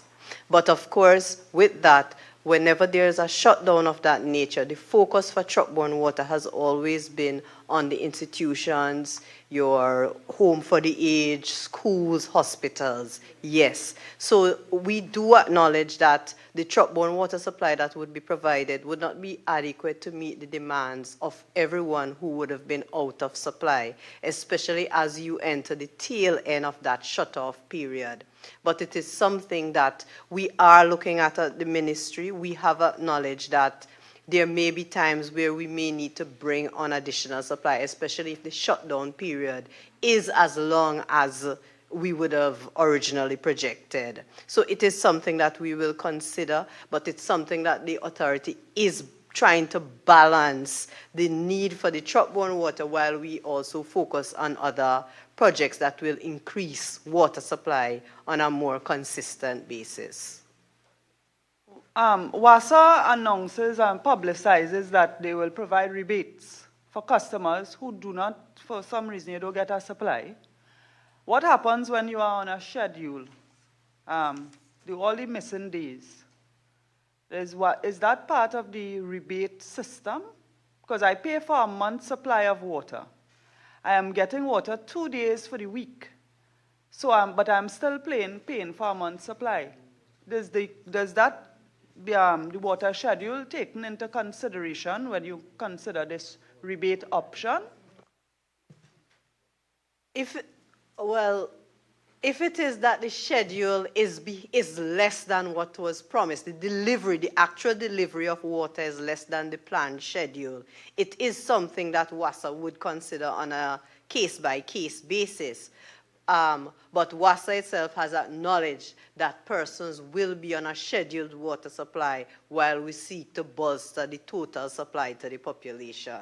So if it is that the actual delivery is a lot less than what was scheduled, it is considered and customers can approach the authority for a rebate, and some persons have actually received rebates, yes. Okay. This raises the issue of water metering. What is the progress? Is there any progress being made on that? Chair, at this point in time, as part of its own capital investment and public sector investment programs and activities, the authority is focusing on looking at its own systems and making sure that there are certain capabilities in place to measure the water that actually gets to the customer, and therefore the authority is focusing on district metered areas, but primarily on metering its attaching SCADA to its own infrastructure so that it can measure not only productivity, but also the water that is actually getting to customers. Because we want to appreciate that in metering, one has to be able to measure what you are paying for. And as it stands now with WASA's infrastructure, we know that a lot of the infrastructure is old. We know that we are doing several projects in order to have new wells, new pipelines, etc. But we want to assure ourselves that we are actually producing what we have to produce and it's getting to the customers. So the issue of universal metering, at some stage, yes. We currently have some commercial customers that are metered. We do have very few residential customers that are metered, but right now the focus for WASA is on ensuring that in terms of its infrastructure, that it is able to measure what it is producing and therefore distributing, and the universal metering will fall into place naturally at a later stage. Is there a deadline, a time frame for this phase of the program? Universal, you speak? No, for what WASA is doing now, ensuring that it has the... Well, there are several projects ongoing as we speak. I will have to give you in writing what are the projects and what are the deadlines and the status as to where they are, with your approval, of course, Chair.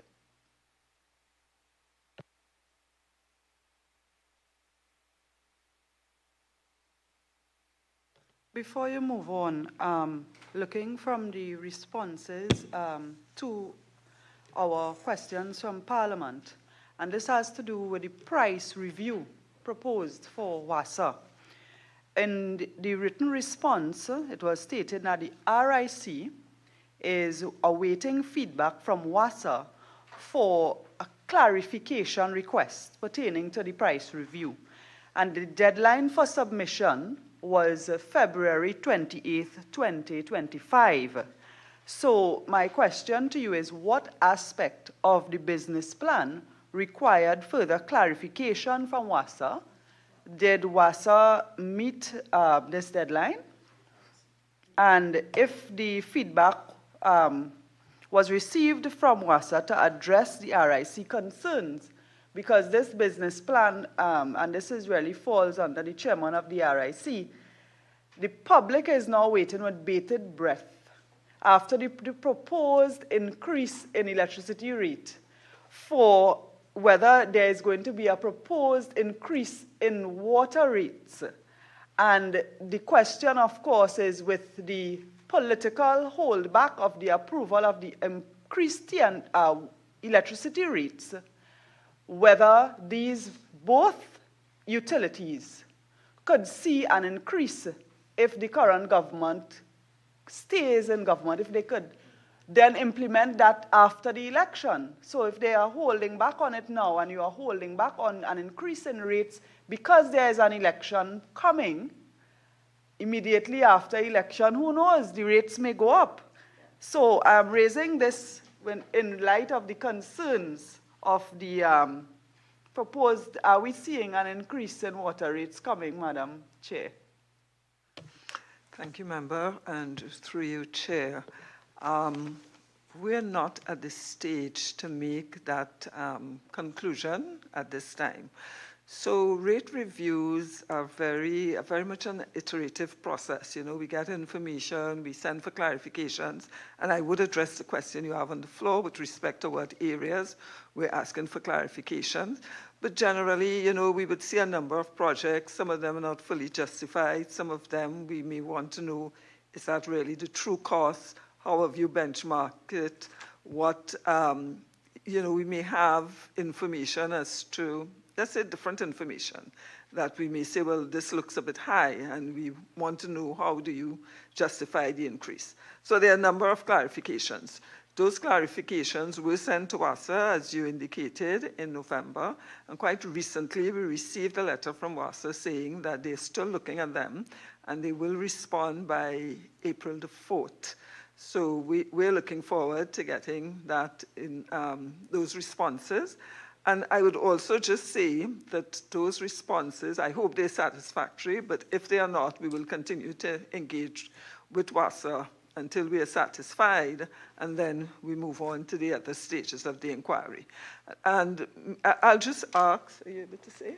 Let me just ask our ED to elaborate on what aspects of clarifications we've asked of WASA. Okay. The areas would include the demand forecast, the revenue requirements inclusive of the operating costs and the capital expenditure costs, OPEX and CAPEX, their proposed cost of capital, and areas that they would have included for efficiency improvements. So these are just some of the areas, but gives a broad idea of what we would have asked WASA for clarification on. And they met the deadline? As the chairman would have indicated, they asked for an extension from the deadline to April 4th. I'd like to ask the PUMSEC if, how does the rate that is applied to companies that sell bottled water compare to the rates applied to other customers in different sectors? I do not have that data to hand. But would you say it's high, or we know how? I would not want to venture that if I don't have the solid data in front of me. So I would crave your indulgence. Right. So, because the question goes to whether the public is paying for water it does not get and then paying again to buy bottled water, and who is being advantaged in the use of the natural resource of water that belongs to the public, but which is by law is owned essentially by the government, by the state. We want to ensure that when it comes to the commercial exploitation of water, that profits are reasonable, because it's clear it's a very profitable business, and that we want to ensure that the water that is sold or made available to individuals that occur naturally and belongs to the public is not being extracted and subjected to profits for the very same public that is not getting the water. And whether or not, and this is a question that will probably come up in the future, an issue to be addressed, in times of rationing of water, is there rationing to the commercial users of, not users, producers? I don't want to call them producers, people who sell water. That if there is a shortage, do you cut back on what is available to them or what they can get on a daily basis to allow the public to have more water? So that's a matter that does not come out of a previous meeting, but it has to be eventually squarely on the public agenda. Chairman, we have taken note of the question, and we will endeavor to respond in writing comprehensively with your blessings, of course. Right. In light of that question by the chairman about how the 1% is benefiting while the rest of us pay, I want to raise a matter concerning the supply of water for agriculture as we go into this dry season period. For some years now, it has been noted that farmers could face fines if they are taking water for irrigating their crops from natural water courses, from WASA. There are also systems, irrigation and drainage systems, put in agricultural areas that allow the same water courses that drain water off to be blocked by mechanical mechanisms so that the water could flow back into the drains water from the river so that farmers could get the water to, for their crops. And my question is, and we also have places where the Ministry of Agriculture will support the digging excavation of ponds in those areas, so WASA to source. We have been told that all water is WASA owned except when there's flooding. My question is there a more organized effort to ensure that farmers could become regularized customers, so to speak, of WASA, rather than waiting for the middle of the dry season to go and investigate and recognize a farmer who has a hose in the river with a pump to provide his crops with water, and then you hit him with a fine. Is there, just as you have commercial and residential customers, is there any regime for supply of water for agricultural purposes?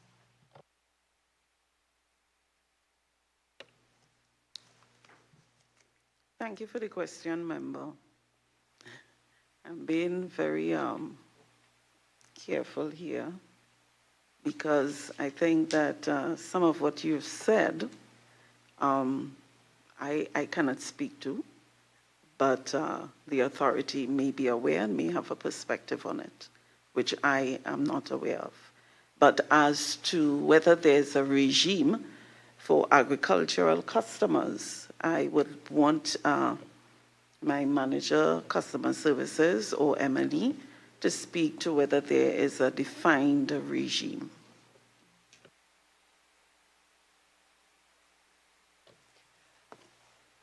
Good afternoon again, Chair. There is a pricing mechanism within WASA that would include water supply to farmers. And in addition to that, there is a licensing mechanism for the abstraction of water. It is something that is in place. Persons could go to the authority and apply through the Water Resources Agency of the authority for a license to abstract water. What is clear to me is that there may be additional awareness that needs to be provided, and probably even greater collaboration with the Ministry of Agriculture on this subject. But there are mechanisms in place, and of course we are aware that from time to time these situations may arise. But I do think it's something that the ministry could liaise further with WASA to ensure that that information is extended to our farmers. Yes. Okay, that is the same license that water companies have to apply for? It's a similar license, yes. Mm-hmm. And what are the rates applied to those companies and agriculture and anyone else? I don't have the actual information in front of me, but it is something that we can provide, Madam Chair, at a later date. Mm. Yes. Okay. Yes. I want to ask about the fluctuations. Something that you mentioned in your submission is that data is collected each month throughout the year, capturing the fluctuations, and that this happens as a result of seasonal variations. We're talking about wet season and dry season. as well as, your regular maintenance schedules, and then you would have emergencies and so on. Now, I assume that the data is collected for a reason, and so I'm just wondering now if you're aware of what steps, how WASA is using this data and taking steps to mitigate the impact of the seasonal variations. It's every single year. In the dry season, we are told that, reservoirs are low, or, so expect to have, be on a schedule and so on. And then in the wet season, to our surprise, we are told that flooding causes less water. And that's something that I think the average citizen can't wrap their mind around, but that flooding actually prevents the delivery of water because of the flooding that occurs on the reservoirs and the impact on water quality and all of those things. So, but it's not an anomaly. That's what I'm saying. The point is, this happens every year. Yeah. Every dry season and every wet season when you have flood. So how is the data being used now, and what is the plan that WASA has, or what have they been doing to really try to minimize the impact of these fluctuations, apart from, telling people to take 5-minute showers and all of that? What else is there in place to deal with some of these variations that we could now, I think by now, anticipate happening every year? Thank you for the question, member, through the chair. This information is used to inform WASA's program planning for projects and different initiatives to enhance the delivery of the service.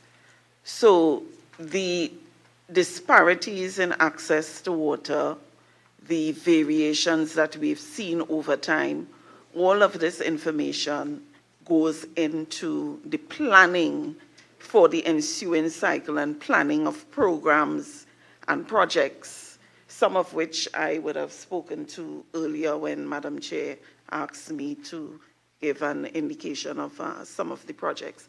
So that is what the information is being used for. I appreciate that from year to year, it may be said that, we are not keeping up, because it's one thing from one year to the next. And I think that we appreciate as well that some of these projects and programs are multi-year projects, but in terms of that, we also have the shorter run community-specific projects that we use to fill in the gap while we undertake the major programs and projects. I want perhaps this could take us into the issue of your quality service standards for WASA and the publication of that. In the submission to the committee, the RIC reported that it had been satisfied that WASA was able to implement the standards, and it was submitted, they had submitted the QSS order for the Ministry of Public Utilities to publish in the Gazette, and they submitted this in December of 2023. So I'm asking, given the RIC's opinion, it appears to be that the quality standards should be implemented, and what is the reason for the delay in publishing these standards and putting them into effect? Thank you for the question, member, through the chair. So yes, the RIC was diligent in meeting its expectation of submitting the quality of service standards. When the quality of service standards are submitted, they go to the cabinet before they are published. Yeah. So there's a mechanism where we take a note to cabinet with the quality of service standards, and then eventually when we get the decision, they are published. Now, having had several iterations of meetings between RIC and WASA, and RIC having really worked diligently on these quality of service standards, a position was taken prior to any submission to cabinet, so there's been no submission. Let me just make that clear. A decision was taken to have WASA look again at the quality of service standards and to really indicate their ability, concretize their ability to meet these standards.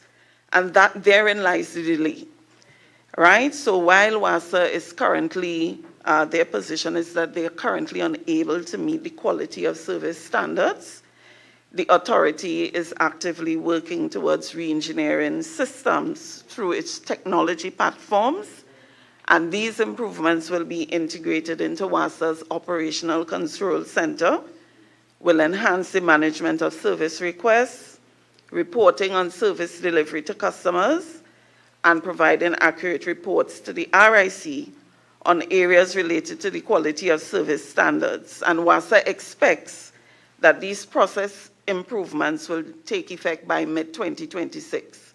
That notwithstanding, we did a review of some of the proposed standards as submitted by the RIC, and we are able to report that WASA is in fact making great strides towards meeting some of the service standards that have been set out. I'll ask Manager Customer Service to just give an idea of some of the areas, some of the service standards where we have seen WASA making great strides.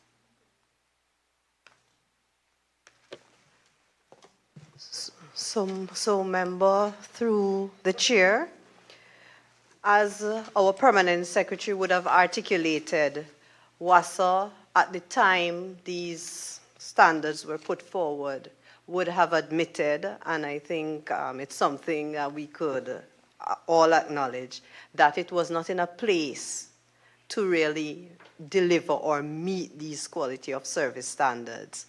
However, due to the interactions between the ministry and WASA's management, there has been a commitment put forward from the authority to work assiduously on many of these areas. The supply of water according to the planned schedule is one of the areas that they have been working on. As at September 2024, for example, 84% of the population was receiving a 24/3 water supply. This would have mean that 24/3. So does that mean 24 hours, 3 days a week? Yes. This does not take into consideration when there are planned disruptions in supply. We are talking about when in the normal course of the supply. What WASA has been doing, and we would have mentioned it in some of the previous projects, is that a lot of the projects that have been taking place by the authority have been targeted towards bringing supply to some of these unserved and underserved communities. And it is something that WASA has been working on. Another area of its QSS that WASA has been targeting has been its responses to customers. I know the contact center was mentioned before, member. However, it is something that WASA has made quite an improvement on. For example, in our recent past, WASA has been able to reduce the wait time from 20 minutes in May 2024 to 32 seconds in September 2024. And that has really increased access to WASA's complaint system by the members of the public. So that's something that they have been working on. This wait period is via the app or via phone? Via the contact center, calls to the call center. They have also been able to work on their leak repair program. So they have been able to clear off the majority of the leaks that would have been in their system. Yes, we do know that leaks do appear. So as you remove leaks from the system, from the backlog, there are leaks that would appear. So it's not a case of you remove a leak and it would no longer have another leak. But WASA has been able to clear the majority of its leaks on their backlog. When you clear the leaks, does that include the repair of the road after they fix the leak? It is part of the program. They are not necessarily, once you repair the leak, the road repair is done. But WASA has also been working on their road repair, both on its temporary road repair and its permanent road repair. So those are also another area of its quality standards that they have been working on. And we are expecting to see even greater output of this area within the next 4 months. Madam PS, I am concerned that in our report here, the RIC reported that they were satisfied that WASA was able to implement the standards. There were several meetings between RIC and WASA before this conclusion came to, and this would have been prior to December 2023. Why are we in 2025 still discussing WASA being able to meet these standards? So is it that the information given to the RIC for them to come to this conclusion was wrong? Are we making RIC irrelevant? The RIC is supposed to be an independently appointed body and reflecting information that would be in the interest of the public. I am very concerned with this disparity in information that we are getting, where in 2023, RIC indicated that WASA was able to implement the standards, and we are hearing a different story now. And I am tending to agree with the story because we know the water supply, we know the quality of the water, and we know about road repairs, which are issues that are in the public domain, and other issues. So can you indicate if you, the concern that I am sharing about this report from the RIC, if you can account for the difference in information? Let me just say that we hope to wrap up at the next 10 minutes. Mm-hmm. So, member, I don't think that I'm in a position to account for a difference in information. What I would say is that the RIC at the conclusion of its engagements with WASA has said that in their discussions, that is the position that WASA said, but I can only account to you for what WASA has said to us and what our engagements with WASA are. So there are disparate views and disparate perspectives. I am not sure that I can account for that. I can just work with what has been said to me. Yeah. I see the chairman of the RIC smiling. I don't know if she wants to respond to this. Is there a question? Yeah, do you wish to respond on the issue of disparate information being given to the two separate entities? Because it sounds like WASA telling the ministry one thing and telling RIC something else. So if we could get your comment quickly, because I have some other things to get to. Right, so the RIC's conclusions are not solely drawn from WASA's statements. If you think about what we're trying to achieve, we are trying to achieve a certain level of service and a certain quality of standards for the consumers in Trinidad and Tobago. I think it's a natural, not so much conflict, but I guess it's natural for somebody who's called upon to provide that service to be a little reluctant and maybe to say, well, you're giving us a stretch target. Are we sure we can meet it? So let's just put that in our minds as context. But notwithstanding that, the process actually involves a series of meetings, not only with members of the public, putting out papers and so for consultations, but also meeting with WASA. So having met with WASA and spoken to them, we were of the view that WASA could in fact meet the standards, if not immediately, but by doing certain improvements. Now, we also have information which was shared here today about a number of projects in which WASA is engaging. So if we take the present state of WASA plus the improvements to the project, the improvements via the projects, plus the fact that we have said to them, these standards are coming, what we are asking you to do. So throughout the discussions, not at the end of the discussions, but throughout the discussions, we've said to them, this is our thinking, this is what we want you to meet. So therefore, you must put in place the systems within your organization in order to be able to meet them when they come into effect.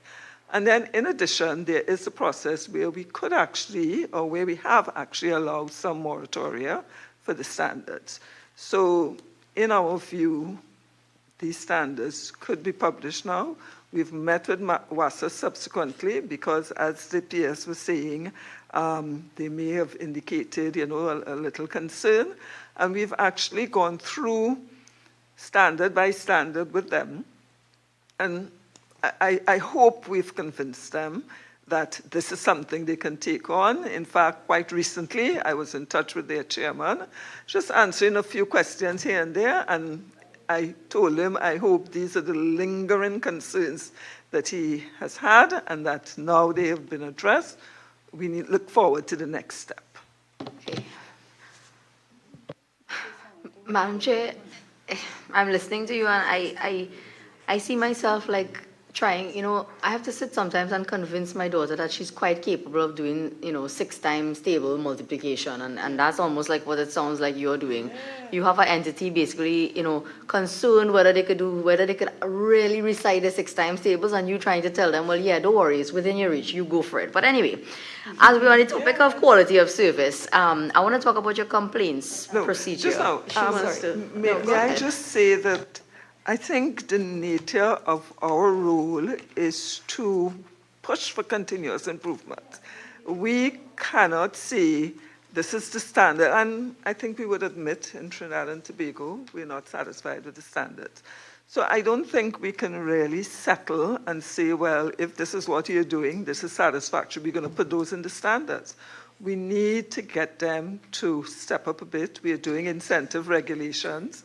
They need to be incentivized. And really, subject to some of what we were discussing earlier as to what extent, if when a tap is turned on, whether you will get water from it, those are really inquiries that we would do.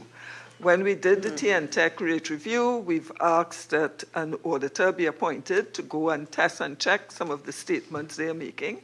And we will actually be doing that for WASA as well, because we need our own assurances.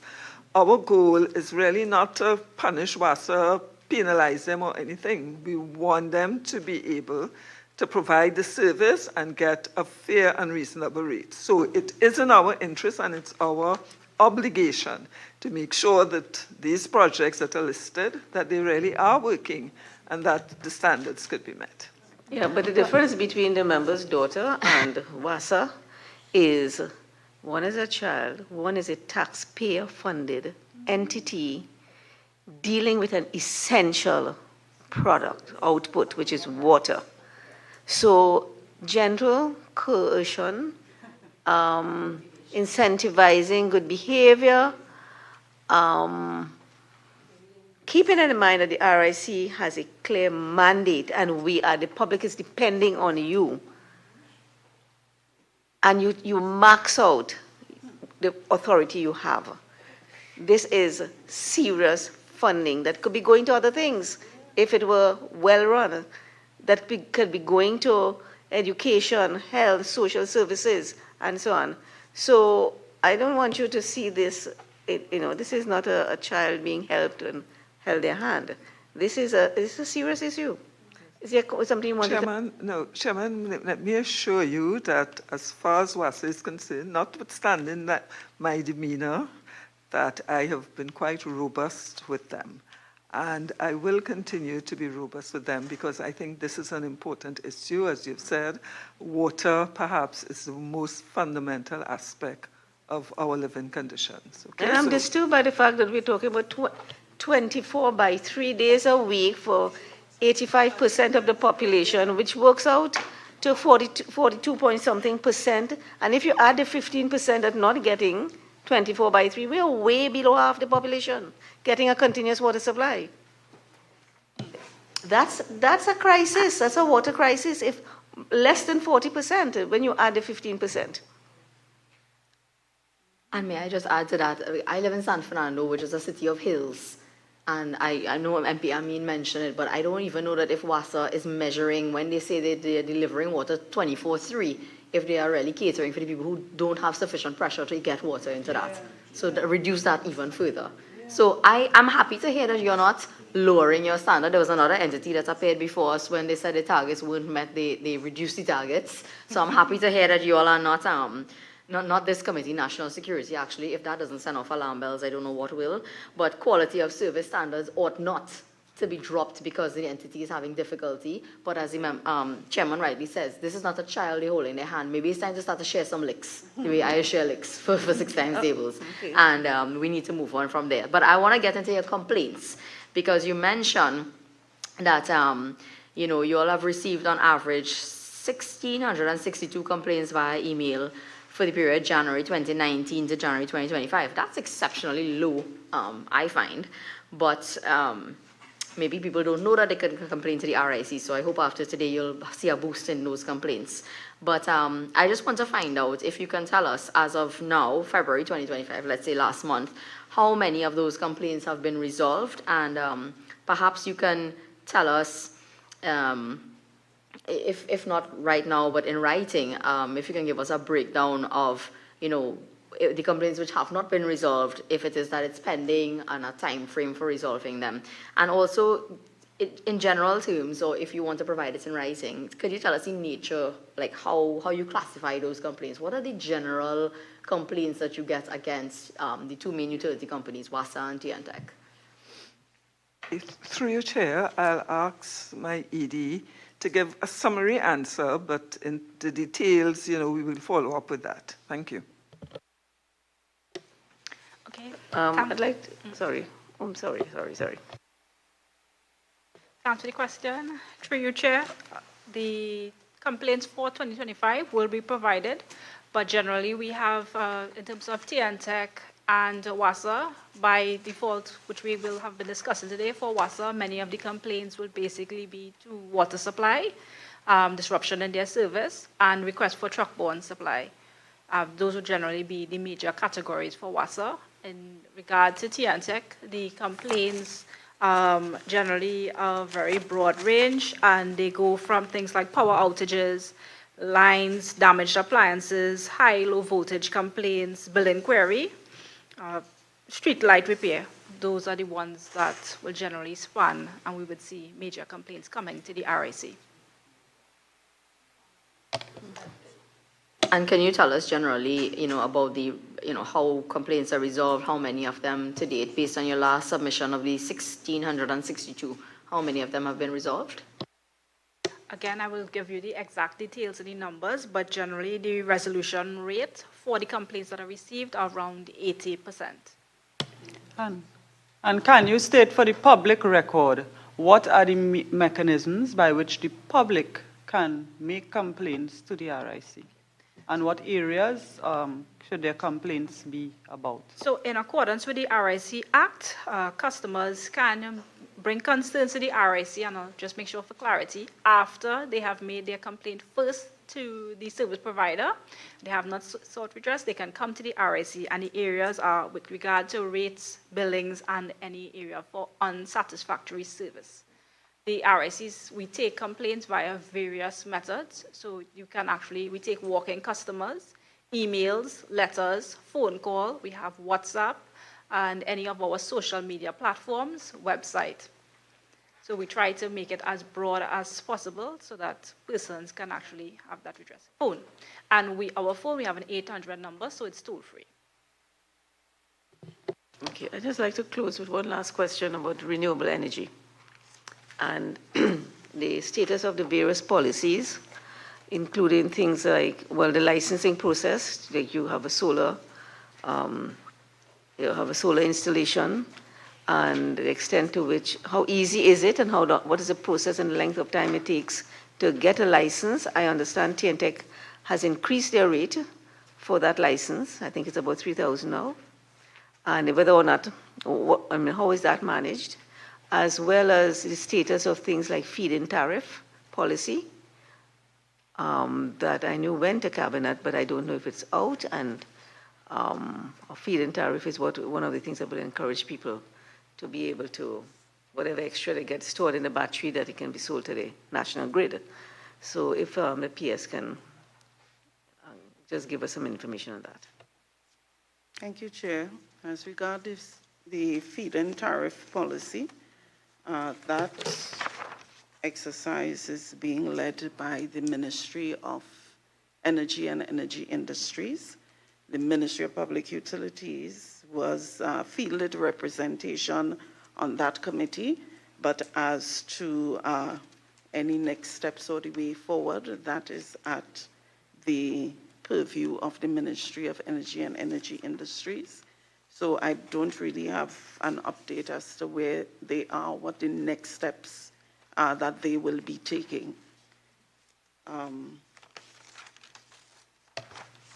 As regards the renewable energy licensing framework, the ministry is currently reviewing the draft framework for utility scale renewable energy. The MPU is actively engaging with the RIC and TNTech to ensure alignment and coherence, as well as suitability for implementation.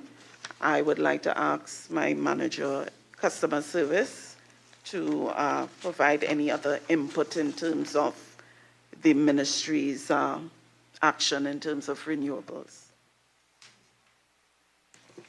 Before the rep comes in to answer, the TNTech had engaged BP to do some work that would send electricity to their substations. I'm aware of this because one was proposed for the Piarco area in St. Augustine constituency, and another was in Rivulet or somewhere in Couva, MP Indarsing, and we had consultations with them. Perhaps you could include that in your response. Yes. Good afternoon again, Chair. So currently the ministry is engaged in providing RE licenses for non-utility scale solar generators.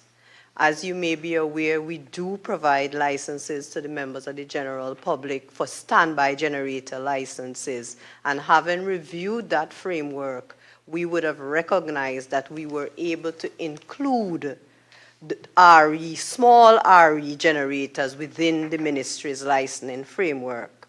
So to date, the ministry would have provided 19 RE licenses to members of the public. So members of the public are able to access generator licenses for solar projects. And that would have included the license that would have been granted to the Airports Authority for that Piarco project in 2024. Our first license would have been granted in 2021 to the pre-sale gas station by NGC, the CNG, at that location. So to date, it would have been 19. Can you say how many applications you have before the ministry for licenses? 19 out of how many? So it would have been, currently we would have been treating with about 20 odd applications. But there's a process between ourselves and TNTech. Initially, persons would have approached the ministry, but with incomplete ideas, not exactly applications.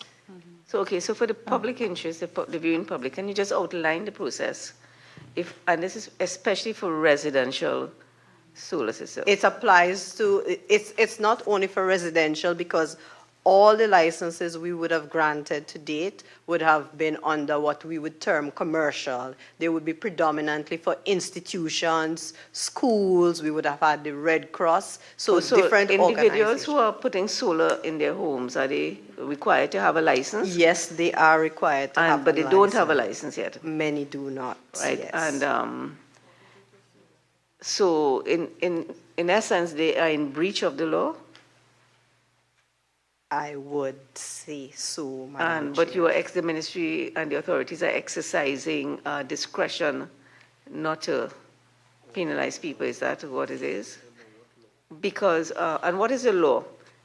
What is the law that guides licensing? It would fall under the TNTech Act, and I'm sure RIC could elaborate on this area for me. But it falls under the TNTech Act under generation. So once you are generating electricity, it would require a license. So again, this is an area of information that we probably need to continue to share with members of the public. Persons who are within the industry, meaning the electricity industry, our electrical wiremen, our inspectors, persons who operate small electrical engineering companies, they are aware of this information. But what is a plan to regularize individuals, homeowners? A lot of people want to switch. They want to make the switch. And in fact, the national policy seems to me to try, the rate increase is being positioned as a reduction of the subsidy to release natural gas for export and foreign exchange. And a lot of people want to do that and make the switch. But they are in breach of the law. What is the plan to regularize that and bring everything on the up and up? The ministry is currently in the process of developing a policy that includes the RE generators, the small-scale RE generators that persons would have on their homes. So, but the information is there within the ministry. If persons do apply to the ministry, we will process these applications, yes. Yes.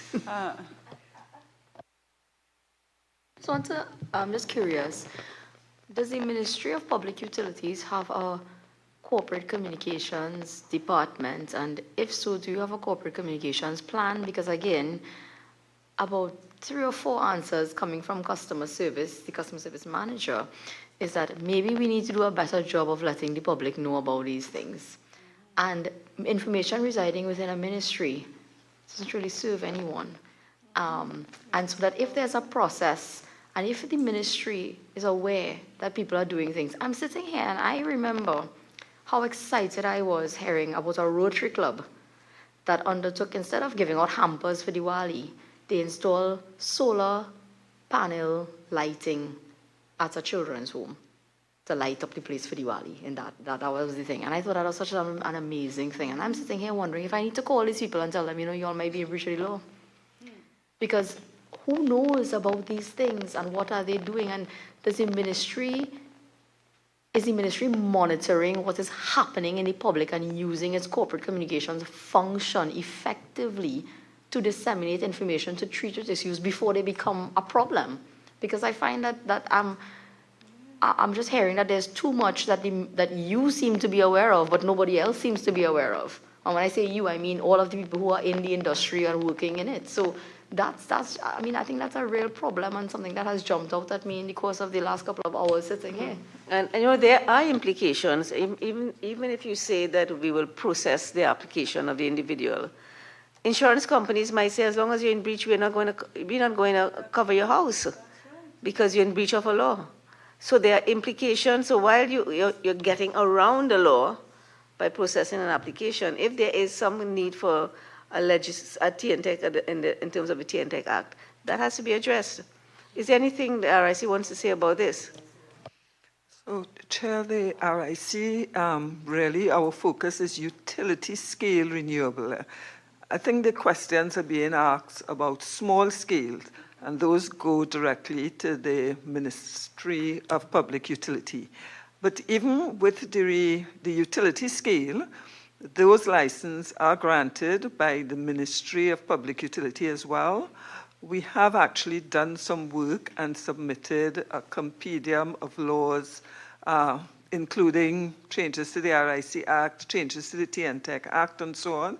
And we have provided that to the ministry in 2021. I don't think it has been addressed, but that is the extent of our remit. We don't really deal with the small-scale operators. Okay, well, it would seem to me that we will have to have the ministry here at some stage and the minister to answer a lot of the questions that seem to cross between public service, cabinet, government policy, and various things like that.